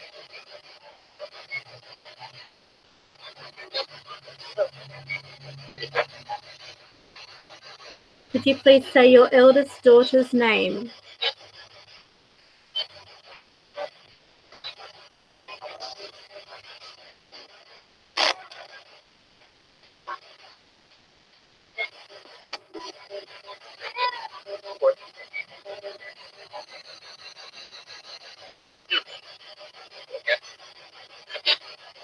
Can you tell me, do you know who shot you and your family?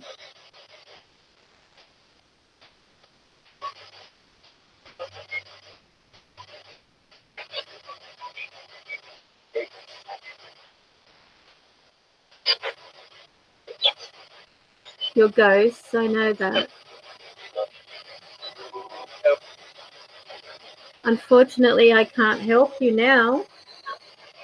What do you need help with?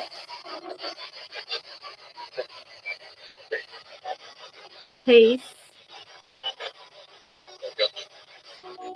Would you like me to pray for you? You've had that. Okay.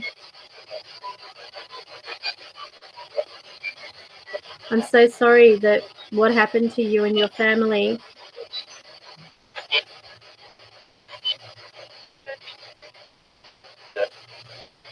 Yes, I know.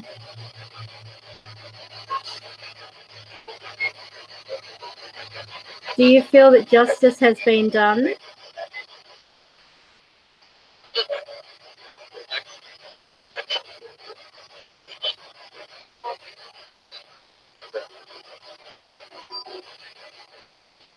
Have you seen anything in that home, Ronald?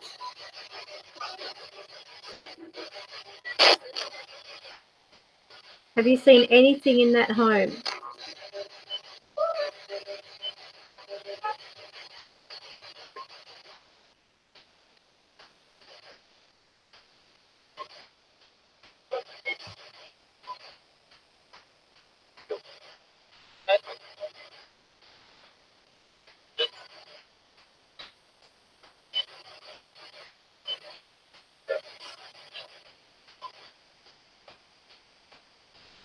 Ronald, can you tell me, what do you remember of that night?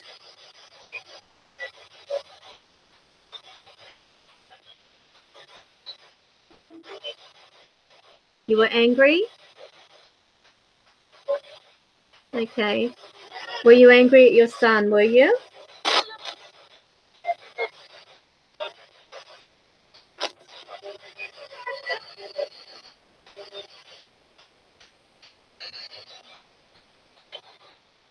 Did your son tell you about any of the voices he was hearing?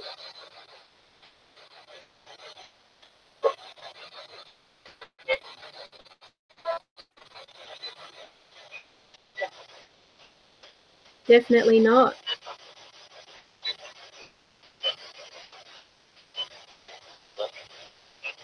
Have you been able to be with the family where you are?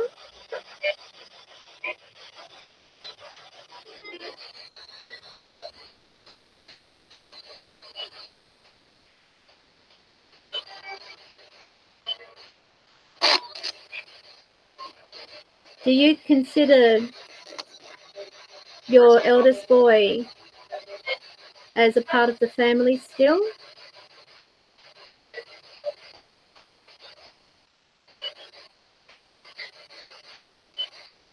I don't feel you do you?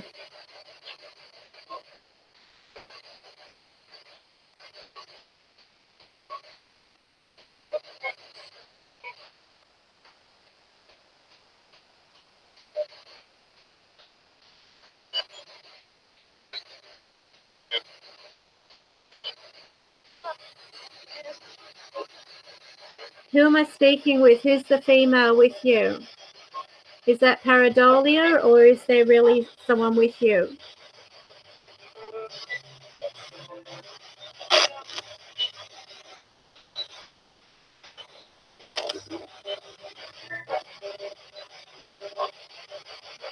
Chris, can you get Ronald to talk a little bit more, if that's okay? Ronald, how old were you when you left this world?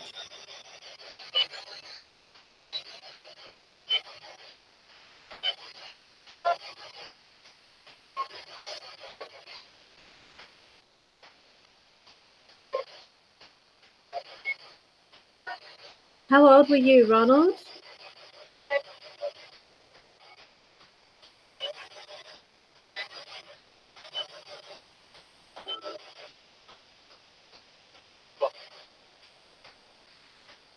You're not happy?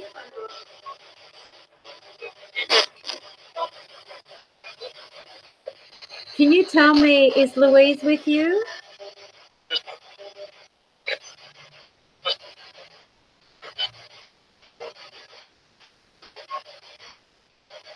Where is Louise?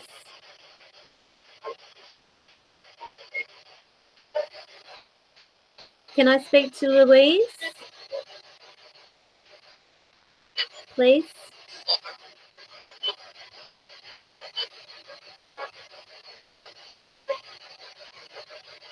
Let's try a different setting.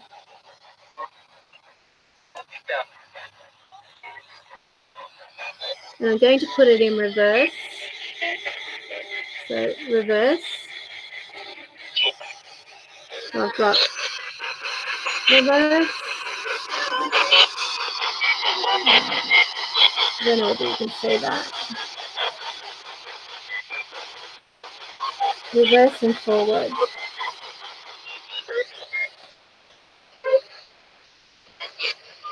Ronald, can you come through and communicate?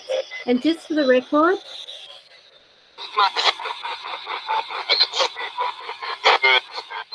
spirits, yes. You can see the antenna is on off. Yeah, let me just show you.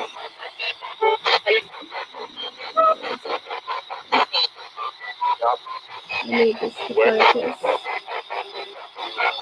Okay, so it's off, and I'll turn it on. So you've got the green light that actually indicates on. And if I turn the aerial off, see, it's more quiet. So Ronald, are you still here?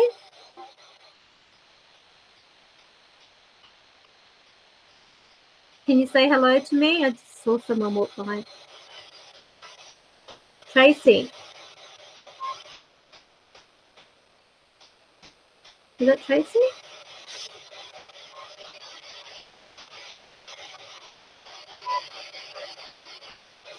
Can I speak to Ronald DeFeo Sr., please? Or Louise DeFeo? Is Dawn DeFeo present? Alison DeFeo? Mark DeFeo?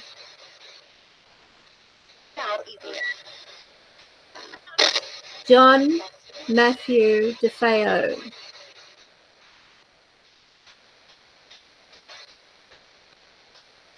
Who is present?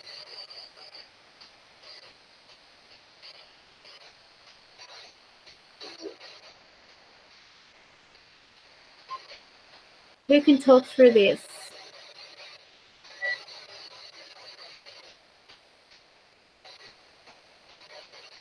From the DeFeo family.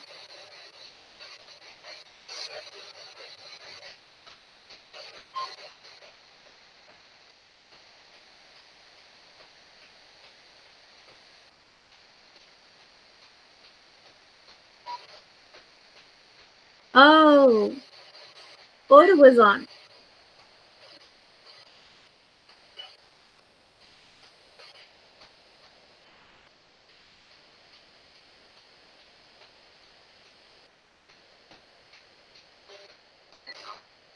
My name's Karen. Can you say my name at all? Thank you. Who said my name?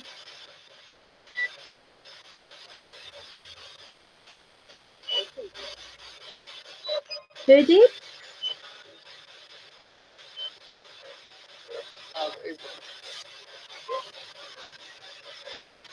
Is this Ronald?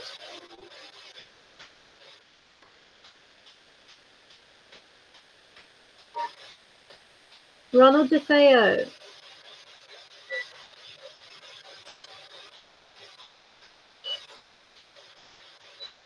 You're pinging from your browser. Okay.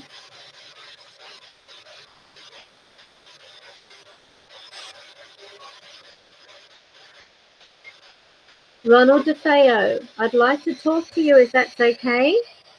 I want to find out, did your son murder the family on his own?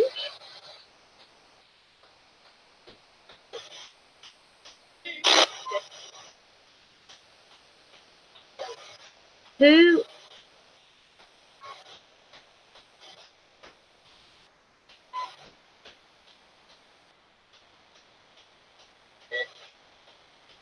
Was he on his own when he did the killing?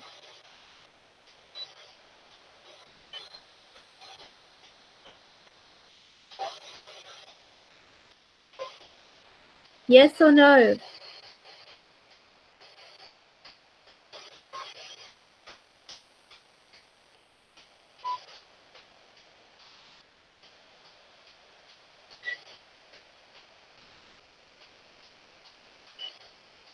Let's change the sleep.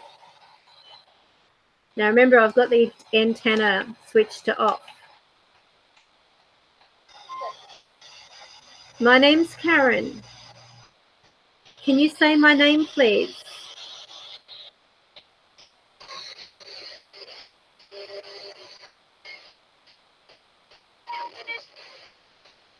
Karen. Hold on, who's this?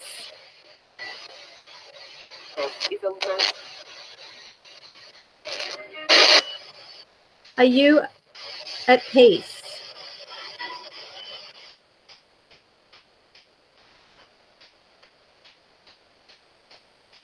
Thank you, Strawberry Wine, for joining.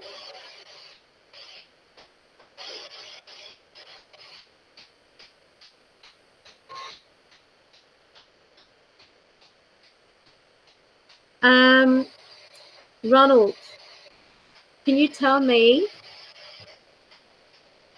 did your son do the murders alone, or was he aided by somebody or something?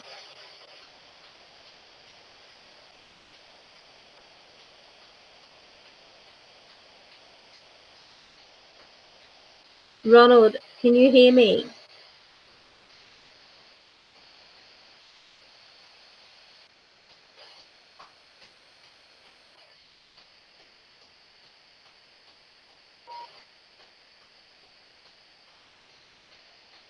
Just to confirm it's you, can you say how you died, please?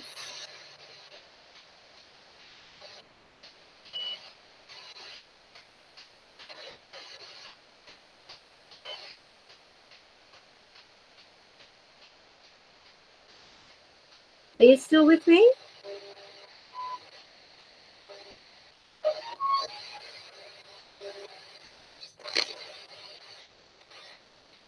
This is weird.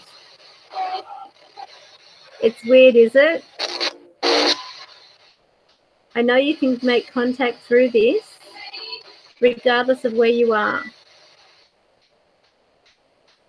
Are you all together? Can I get validation of that, please? Are you all together?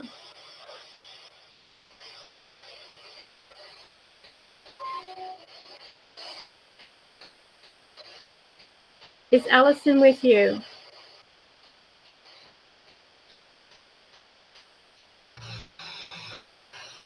Is Alison with you? Or Mark?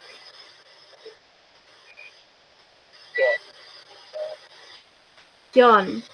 Okay, so John's with you?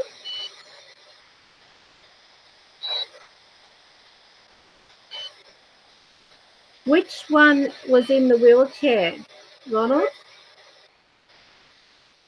Which of the children was in the wheelchair?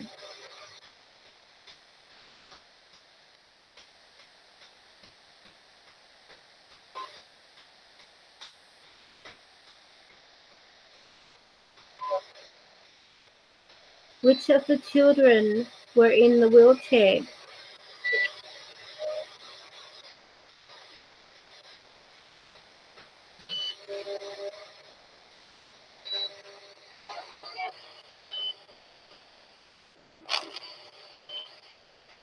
Can you say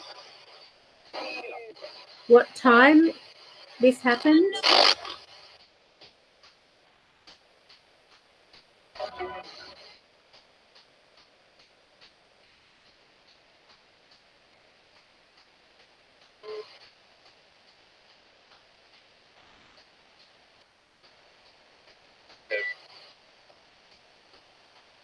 Did you say midnight to morning?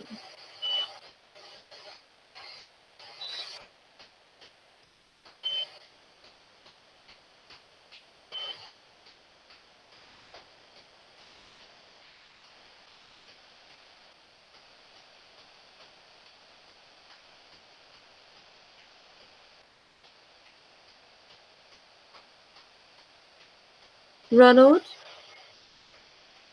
Ronald DeFeo, can you still hear me?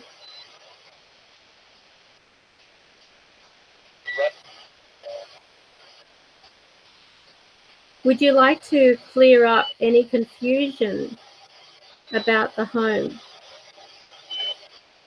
Is there a negative entity there?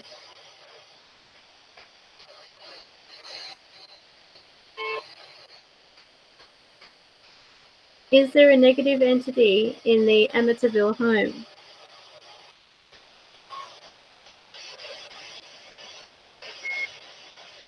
You know, it's so weird. My Siri turned on asking about negative entities, and I didn't say Siri.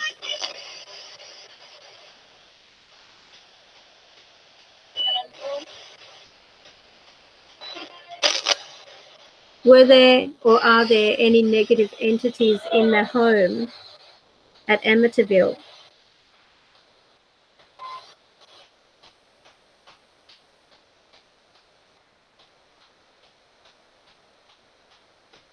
Hi, Matt.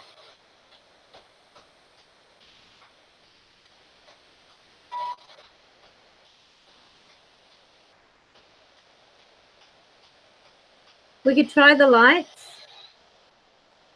Okay. If I put on the lights, can you make that green light move?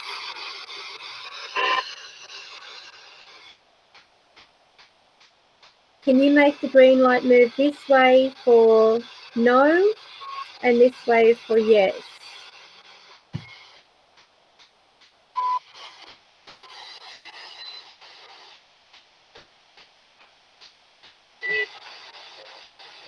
Is there anyone from the Amityville home present?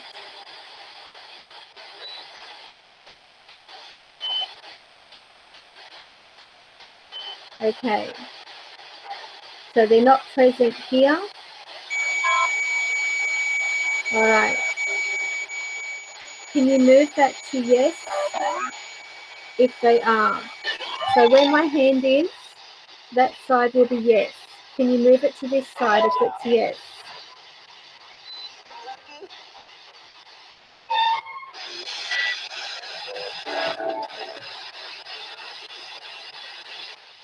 Let me just reset it.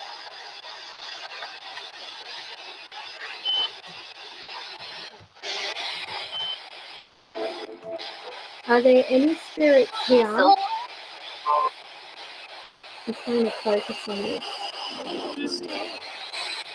Are there any spirits here? Look at the blue lights again. Are there any spirits here from the Amityville home? If there are, please make the temperature change.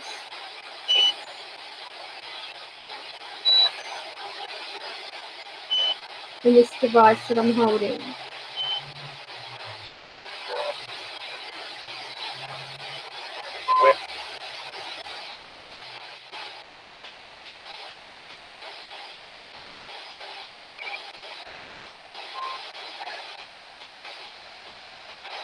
Where's the noise? There's no noise. All right, can you turn that off now? All right, I get it. Okay. All right, I did it.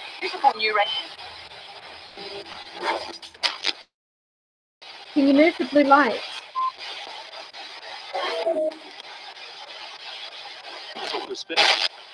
Yes, you. No.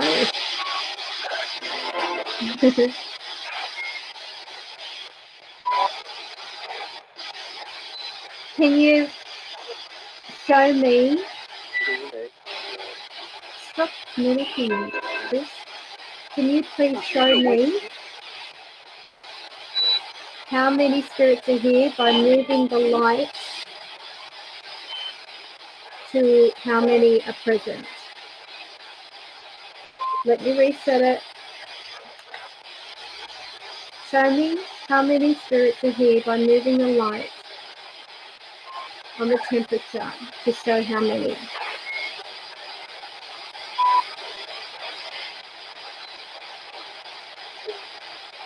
You said 2?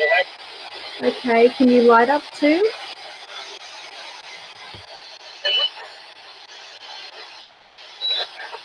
Can you light up 2?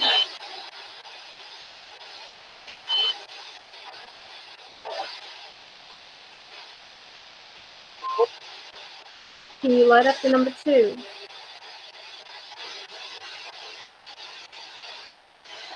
I'm getting a sore arm. Can you light up the number 2?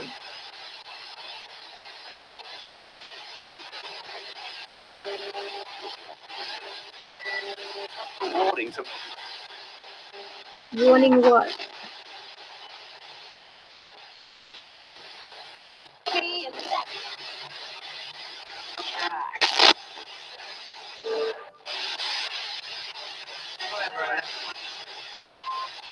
Okay, can you say the word shot if you are from the Amityville home?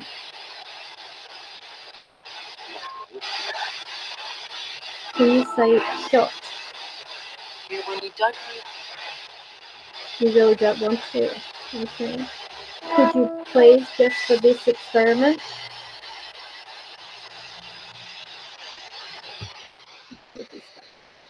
can you please do it just so I can confirm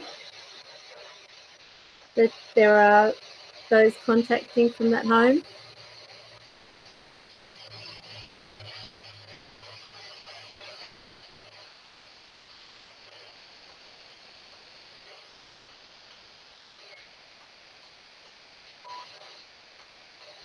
Can you move the temperature again?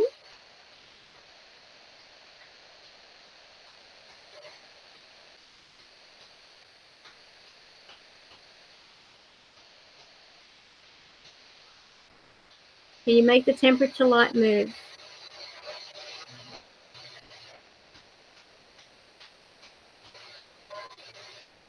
You tried?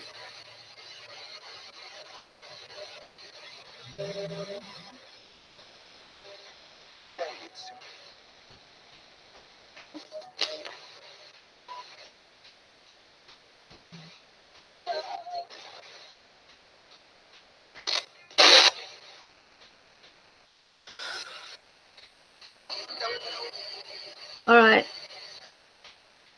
I know if you heard him say don't move. Can I ask, was the movie about the Amityville horror, was the information in that true about the green slime?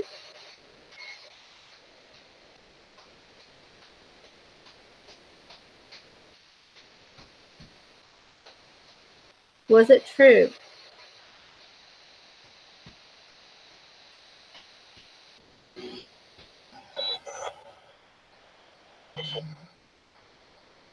Yes or no?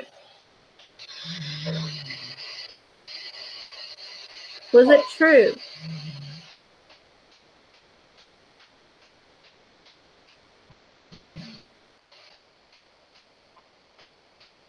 Who was in the photograph taken by the stairway? There was a small child's face that appeared. Was that one of the children?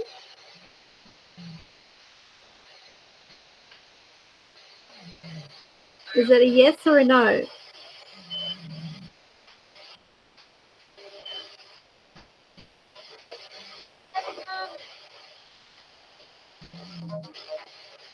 Music. Was that one of the children or was that a hoax photo?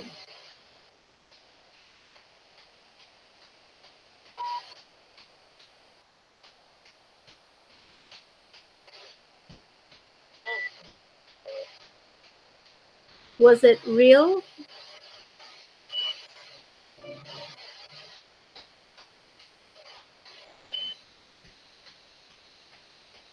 All right. I'm going to turn this off now, Spirit. Okay. Now I'm going to go back to the PSB7, which is this one. My stringy cord. I got a really long cord. I don't know why. It's all knotting for some reason. Weird. All right, so I'm going to ask the spirits if they can. You're not having to do this by force, but you're welcome to come through and communicate through this device. And please say if you are connected to the DeFeo family who were murdered in Amityville, Long Island, New York.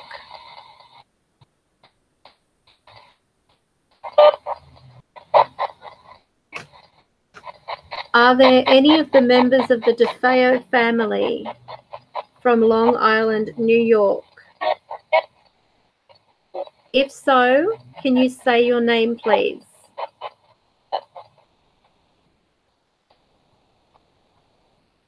What is your name?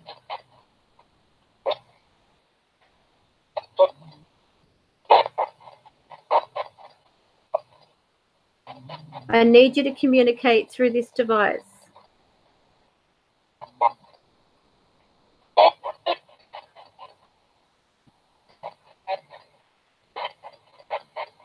What is your name?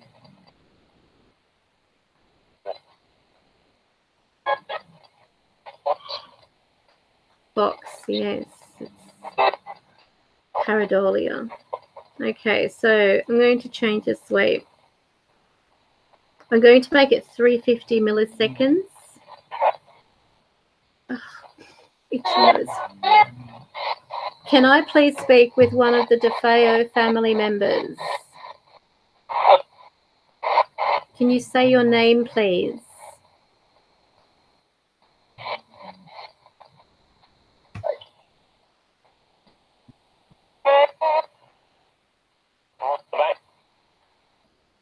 What happened to the DeFeo family?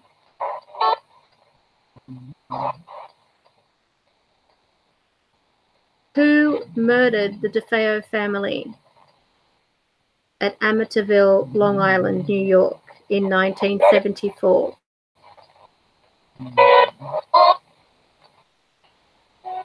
Who committed the murder? Now you will know if there was an entity present. Was there a bad spirit present? Was there a bad spirit present?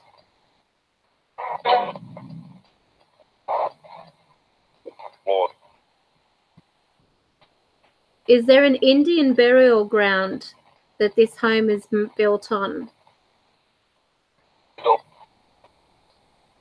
What? Come on. Come on. Come on. Come on.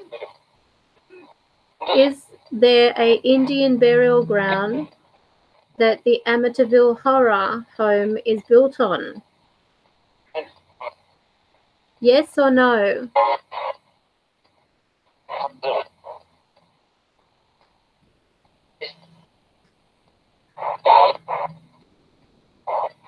You doubt?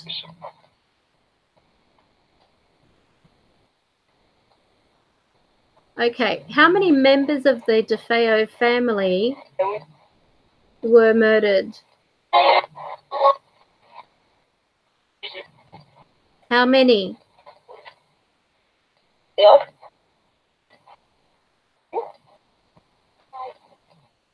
I heard someone say 5. Who said 5? There were 6. Who said 5?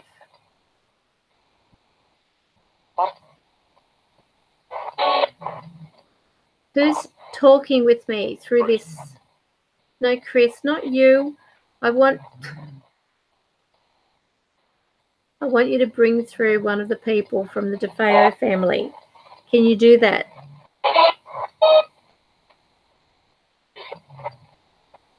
Chris, can you get one of the DeFeo family to talk?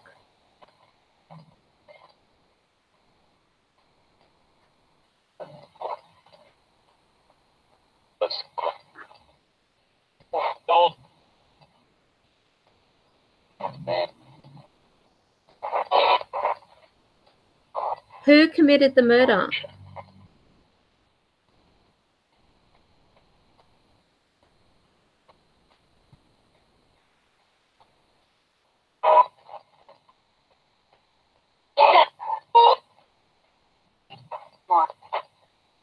Who committed the murder?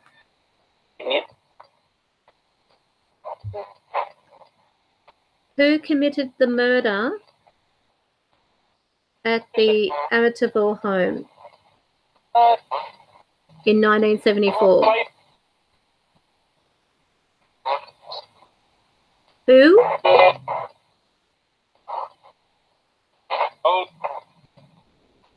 The old one.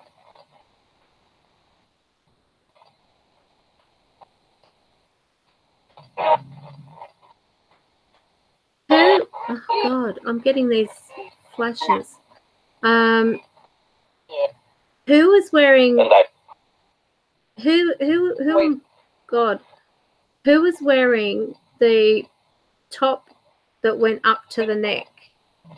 Is that like a turtleneck or something, or who was wearing the sweater?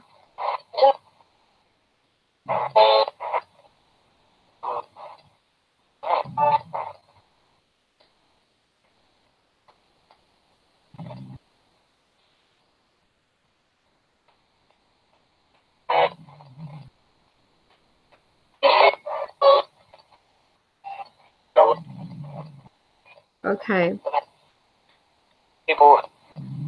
Keep going.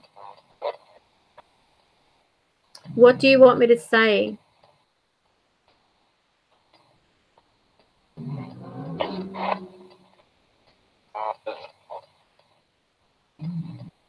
What do you want me to say?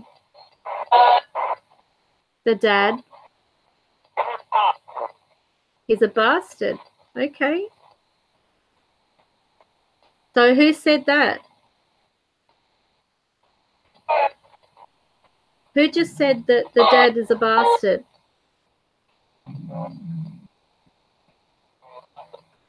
Who? Okay.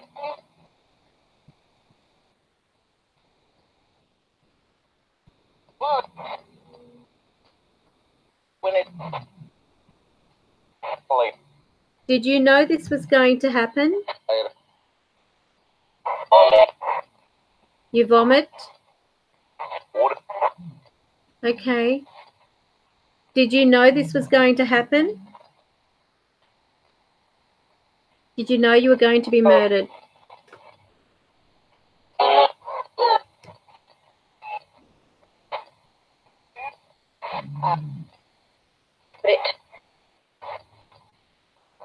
You did?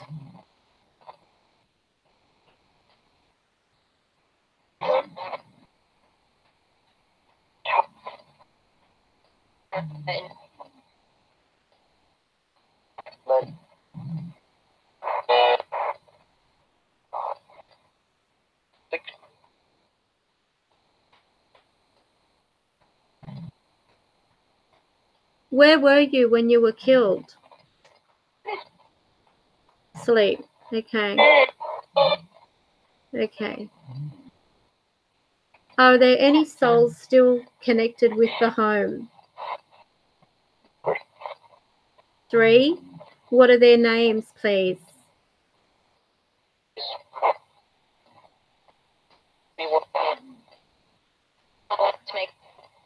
You'd love to meet. Not gonna happen.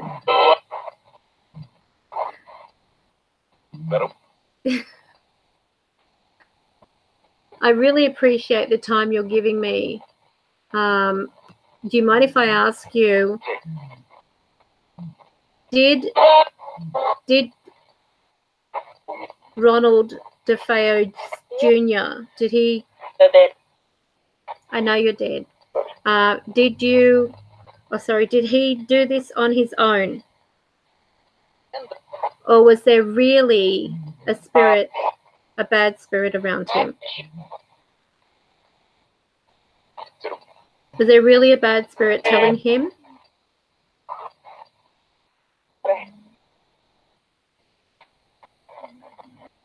Was there really a bad spirit causing him to do this?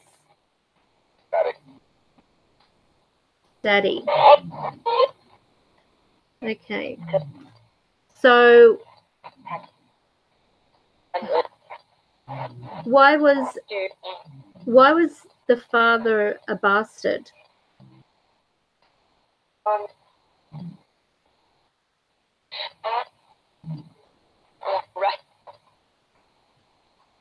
Was he strict?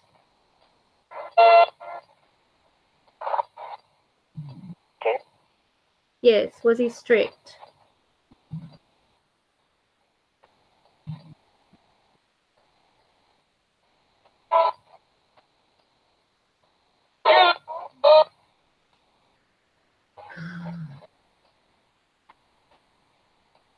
I know.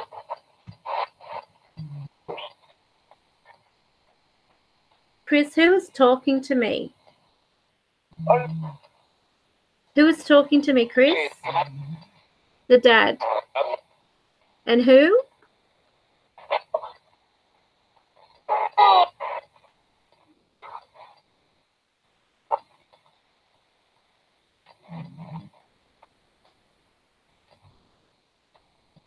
Is John Matthew present?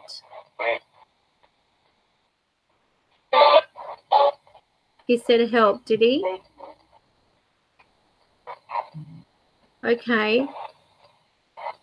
Did the priest really hear get out?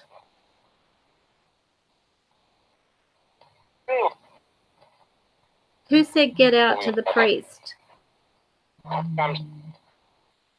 Who said get out to the priest? The bishop, okay. Who said get out to the bishop? Was it a bishop or a priest?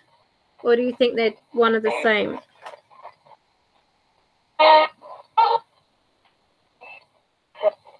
The same. Okay. They are? Okay.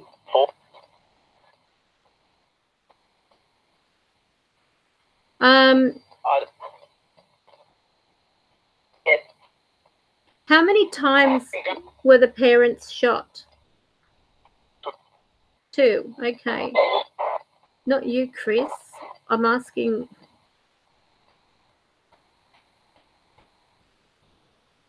Okay.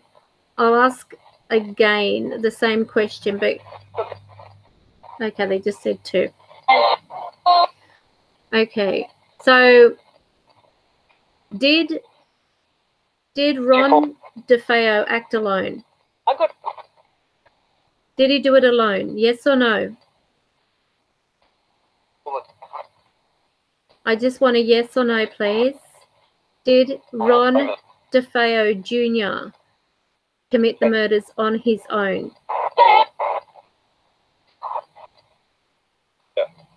Yes. Okay. So was he told by any negative being? Was he told by any negative being to do that?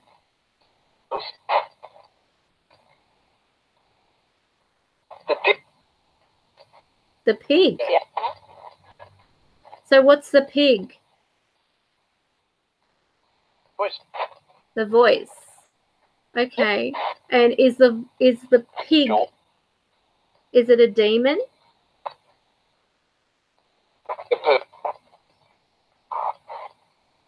Is it a demon?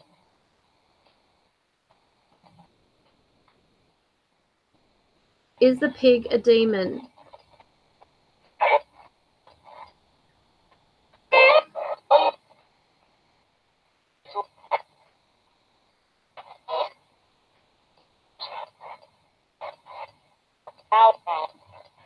Our Father. Do you want me to pray for you? And the others? Okay. Okay, I'll pray. Do you want to pray with me? Our Father, who art in heaven, hallowed be thy name. Thy kingdom come, thy will be done, on earth as it is in heaven. Give us this day our daily bread, and forgive us our trespasses, as we forgive those who trespass against us. And lead us not into temptation, but deliver us from evil. For thine is the kingdom, the power and the glory are yours forever and ever. Amen. Are you Catholic? Are you Catholic?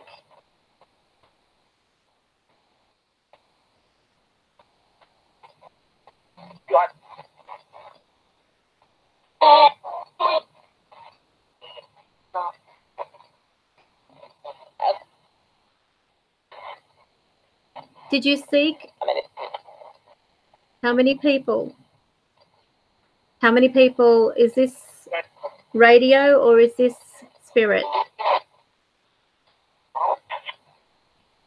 Are you a spirit? If you are, say spirit.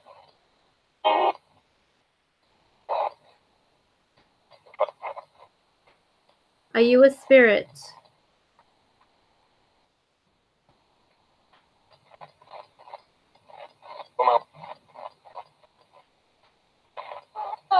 Hi, Happy. Hi. Is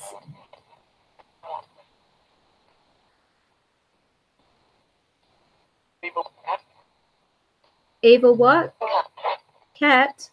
My cat's not evil. Brooke. Was there a cat called Brooke, was there?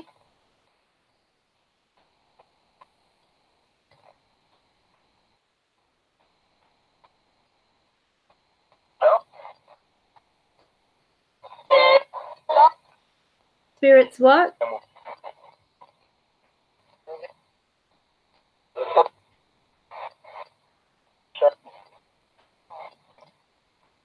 Do you need to tell anything that hasn't been said about your murder?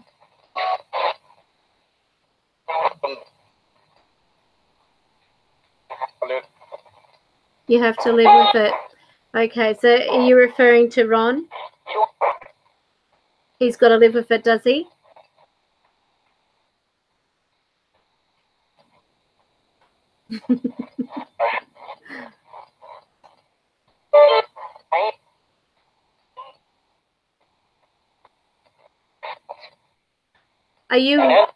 Do you visit your son? Do you visit Ron DeFeo Jr.?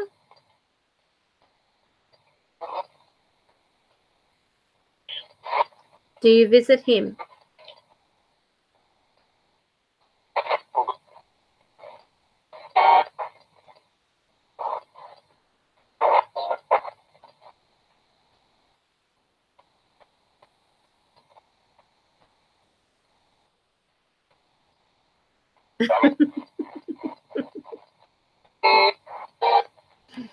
I'm trying to be serious, Happy Joy. Chris, yes, I know you're here.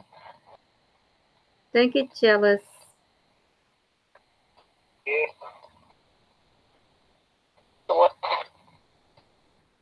Sorry?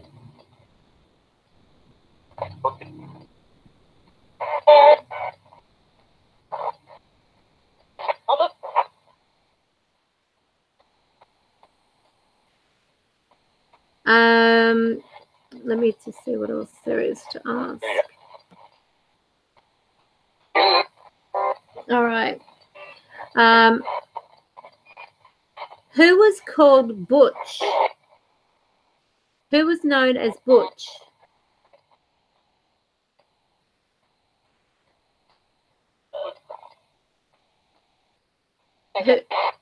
Who was known as Butch?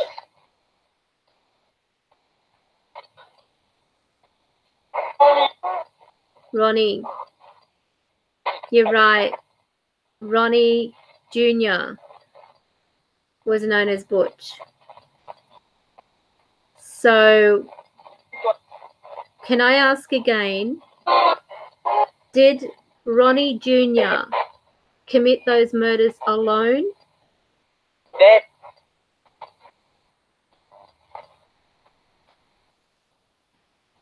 Can you repeat that?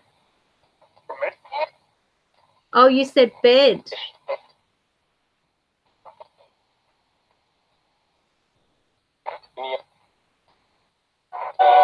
So why did he kill everybody?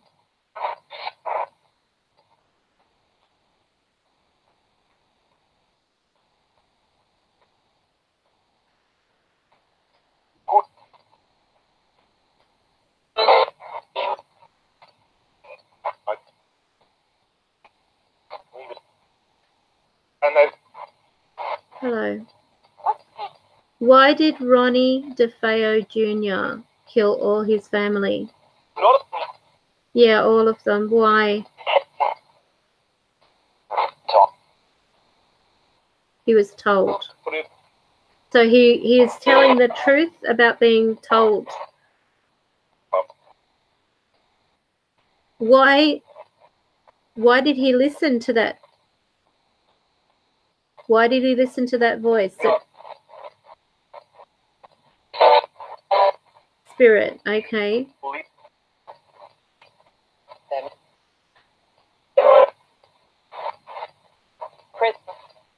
He's in prison. Okay. I know that. Was he in prison before this happened? Did he have his own prison?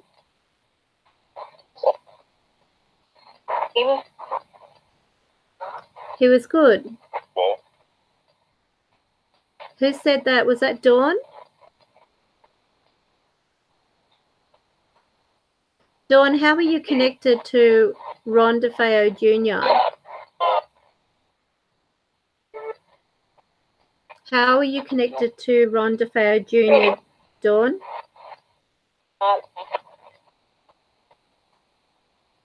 Who are you to Ron? Yes. Who are you to Ron?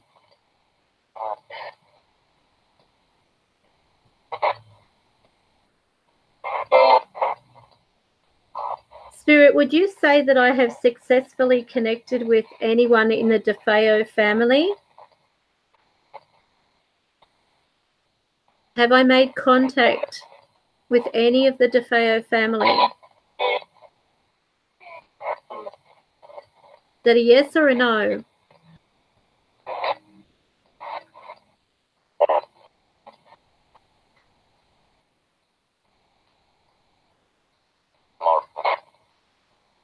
Marvelous.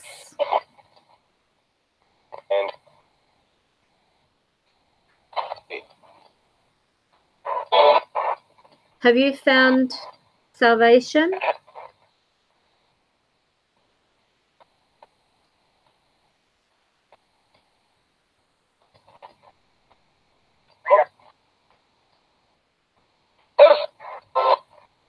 Your ghosts. Have you found salvation? Yeah, I heard you say ghosts before. Have you found salvation? Great. Can you say salvation? Yeah. Can you say salvation, please?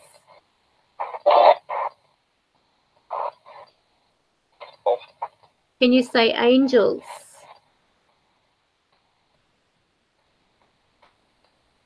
Would you like help? Help us, okay. The only thing that I can do for you is ask that angels come and help you over to the other side. But I feel that you've already crossed. Have you already crossed over? Have you already crossed over? Yes or no? Fine.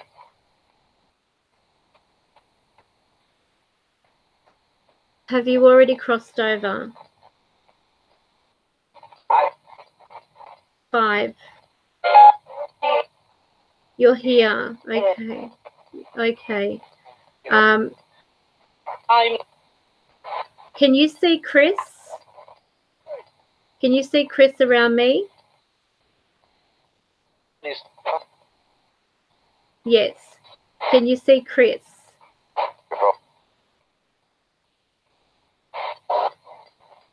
If I had Chris help you over,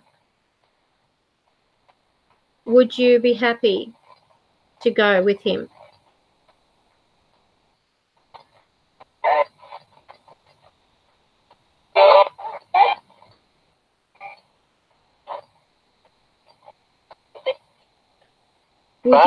Would you be happy to go with him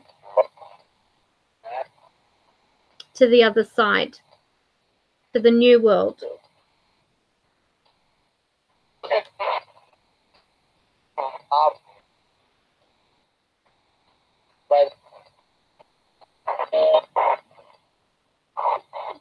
Would you be happy for Chris to help you over?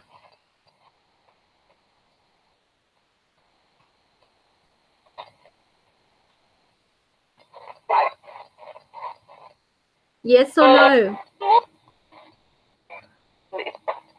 You want to sleep. Unfortunately, there is no sleep in the afterlife.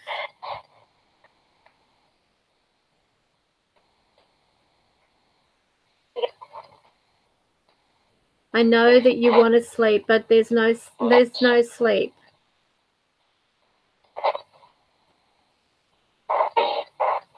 Yeah, Chris will be able to help you over. Can you say, Chris, help me, so that he can help you?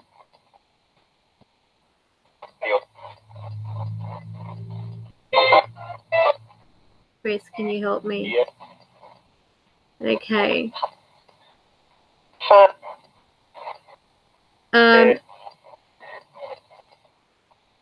Chris, you're able to help these people over, aren't you? Okay. Who am I talking with? I've got more coming through. Human.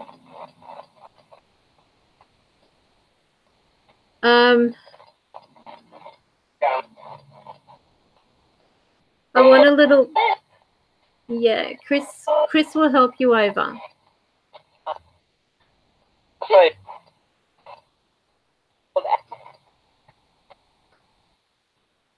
Can you please tell me just one more thing?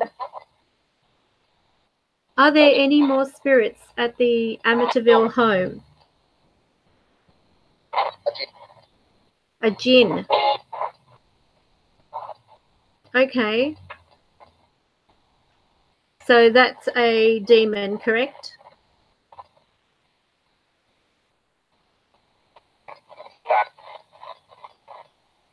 So it's a demon? Okay. Are the people in the Amityville home safe?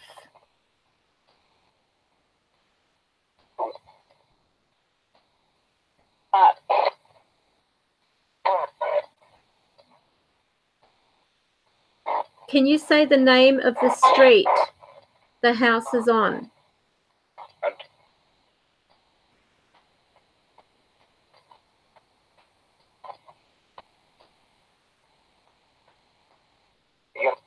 What is the name of the street the Amityville home is on? It's something Avenue.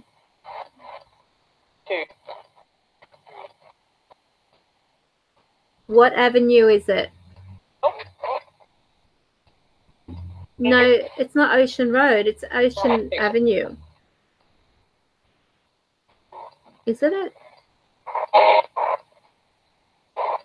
Is it Ocean Avenue or Ocean Road?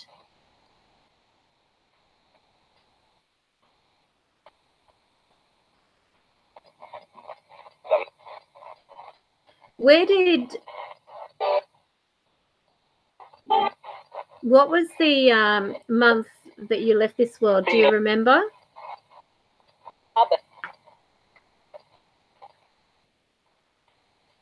What was the month?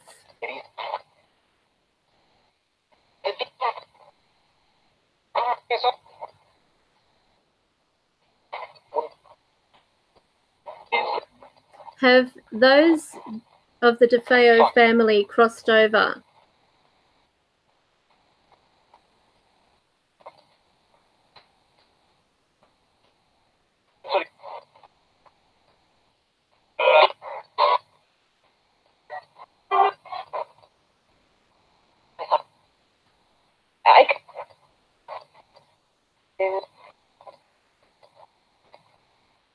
Can you tell me what numbers were held up in front of Ronald DeFeo Jr. when he had his mugshot taken? You can't hear? You don't know? Do you not know? Can I ask you what nationality is the family DeFeo?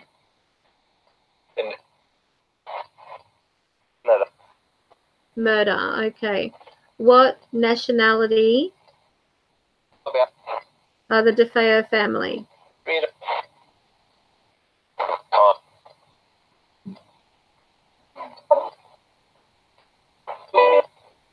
Where does the name DeFeo come from?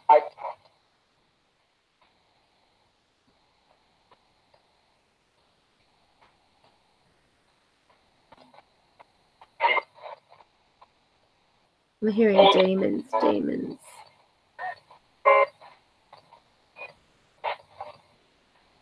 Me. Who's me? Who's me?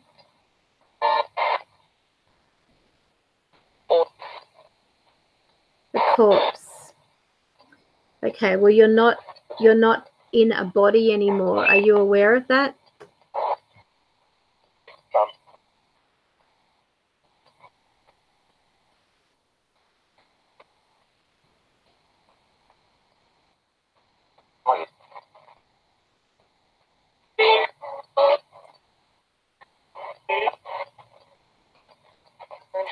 All right, how many are now speaking with me? How many?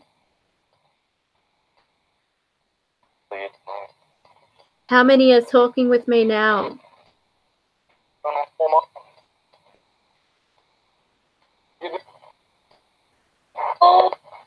Four?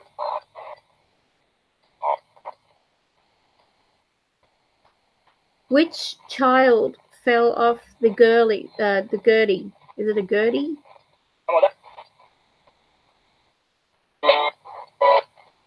Who fell off the gurdy? Is it a gurdy or gurney?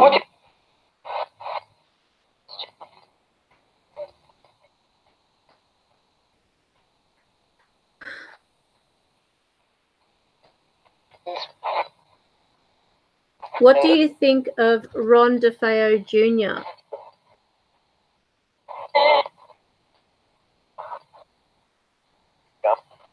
What do you think of him? Have you forgiven him?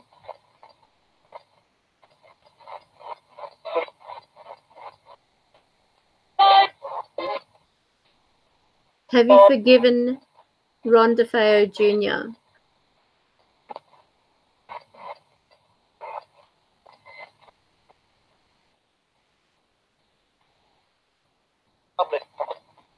Probably not. Did you say probably not?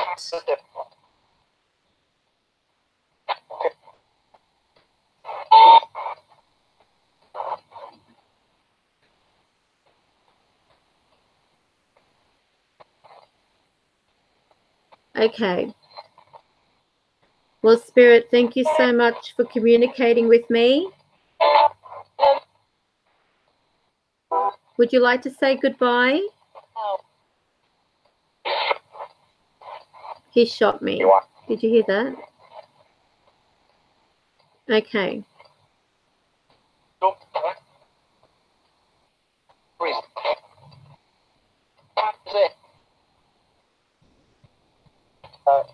You still want me to talk to you?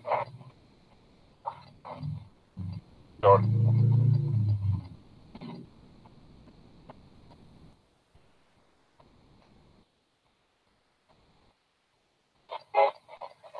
I don't know what to ask. Was anybody awake?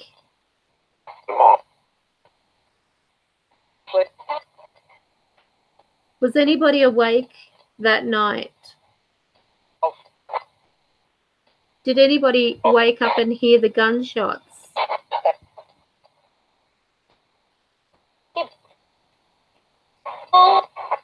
Who heard the gunshots?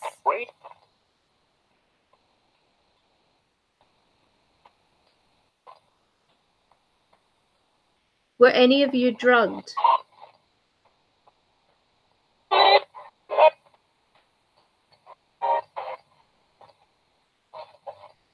Did he use a silencer?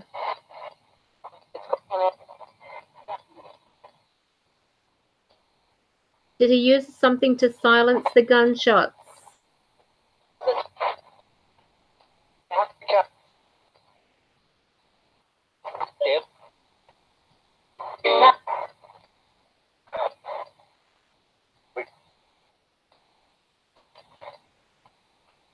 Were any of you pretending to be asleep?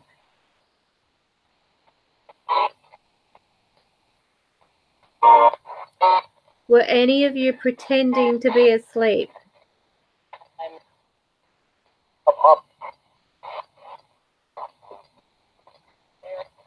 Spirit, yes. Were any of you in the DeFeo home pretending to be asleep? Asleep.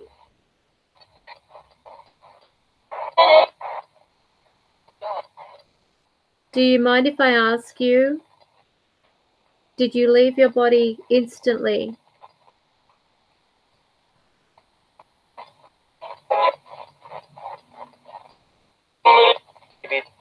You did?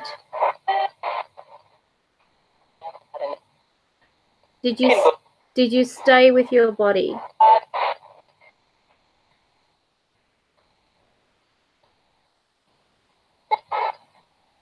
Did you stay with your body?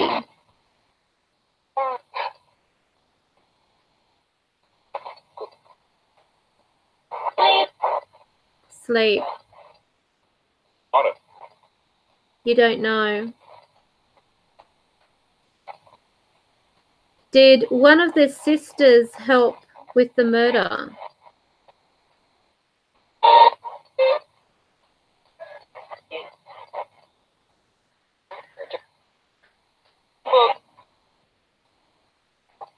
Did any of the sisters help with the murder? The bastard.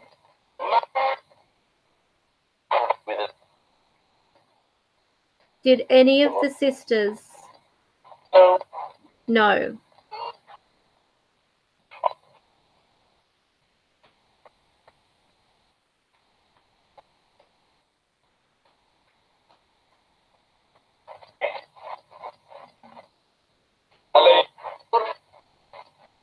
Whose rifle was used? Who owned the rifle?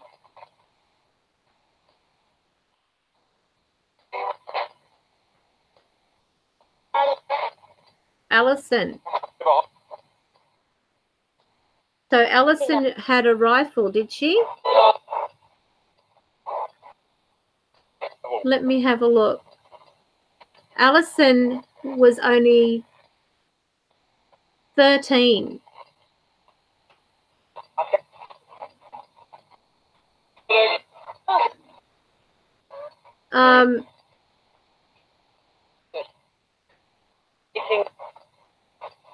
Did anybody else have a rifle?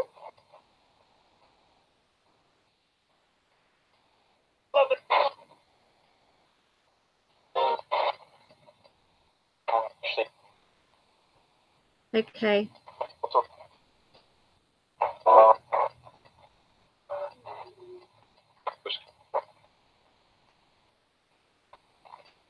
All right. Well, I'm going to turn this off now, Spirit. Can you say good night, please? Okay, I have to. I can't sit on this all night long. If you go with Chris, he'll help you. He will help you get to the other side if you haven't already been. Are you scared about crossing over? Are you scared to cross over? Yes or no?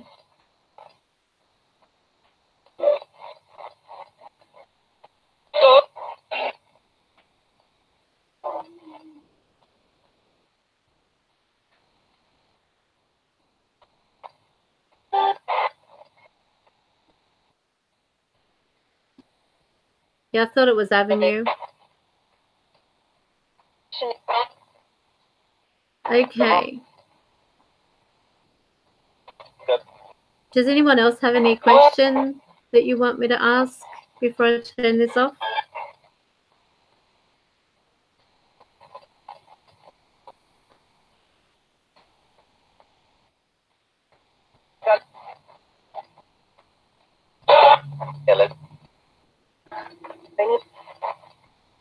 You need what? Talk. You need to talk. Talk. Okay. I'm getting a really weird feeling. Who's here?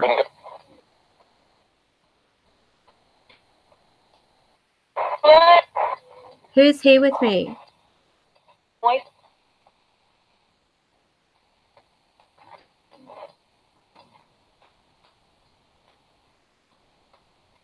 Who's here with me?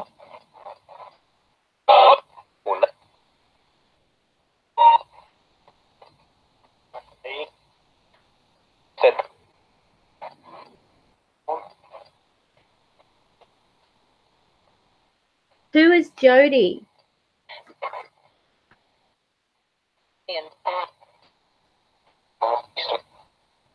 Who is Jody?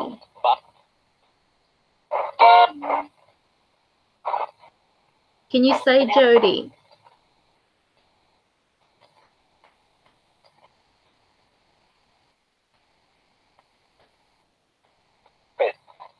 Can you say Jody, please? Who's Jody?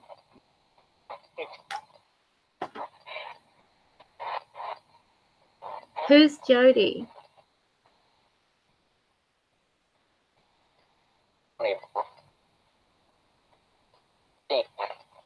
Demon. Okay, so Jody is a demon. Did you hear that? Okay.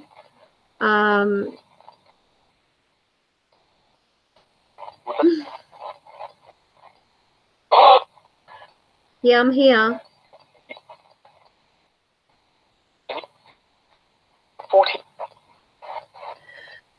14.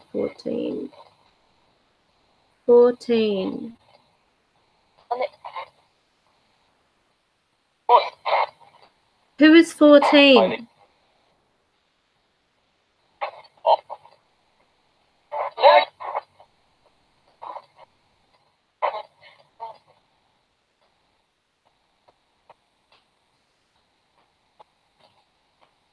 All right, Spirit, I'm going to turn this off now. I would like you to follow Chris back to the new world. Can you do that? Chris, will you take them back to the new world?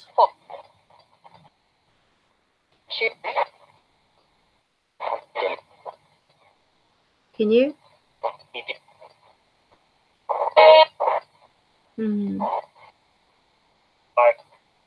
Okay. Well, I'm going to turn this off now. But I thank you so much for coming through and communicating. Yes.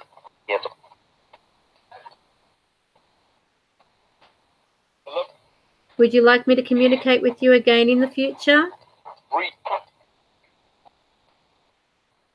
Yes or no?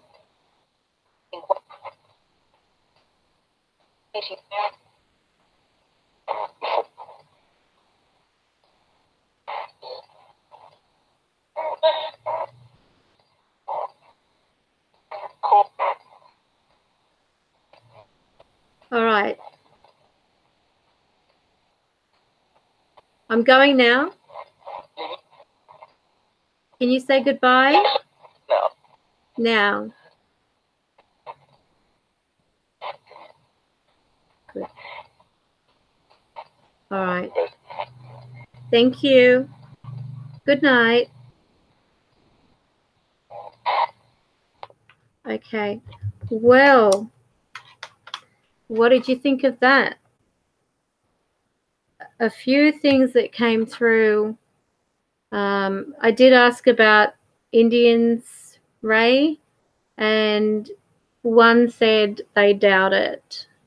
So I don't know if that was just like a part of the movie, you know, to make it seem more exciting.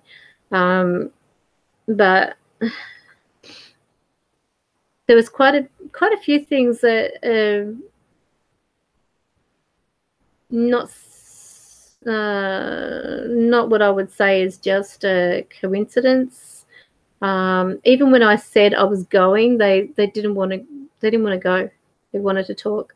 They said they were tired. They wanted to sleep. And I have heard that so many times with spirit, in the fact that they say, I just want to go to sleep. I want to sleep. That's what I was supposed to do. So basically what I have discovered from my experience with spirits is that they can't sleep, or they are in between night and day, which is a bit of a bummer when you think about it, because I love my sleep. But that was a very interesting stream. If anyone wants to annotate, feel free to annotate. If there is anyone also who can transcribe into another language, so that those who do speak another language have a benefit of being a part of the live streams or watching the videos at least, then by all means, if you can help, that would be greatly appreciated. So, but it is now 7 minutes past 1 in the morning, and I'm going to go to sleep. Hopefully I won't have another dream, but it was so weird. I just knew in some way I had to do this live stream. What was that? I was going to say I live being really tired and falling into bed. Yes.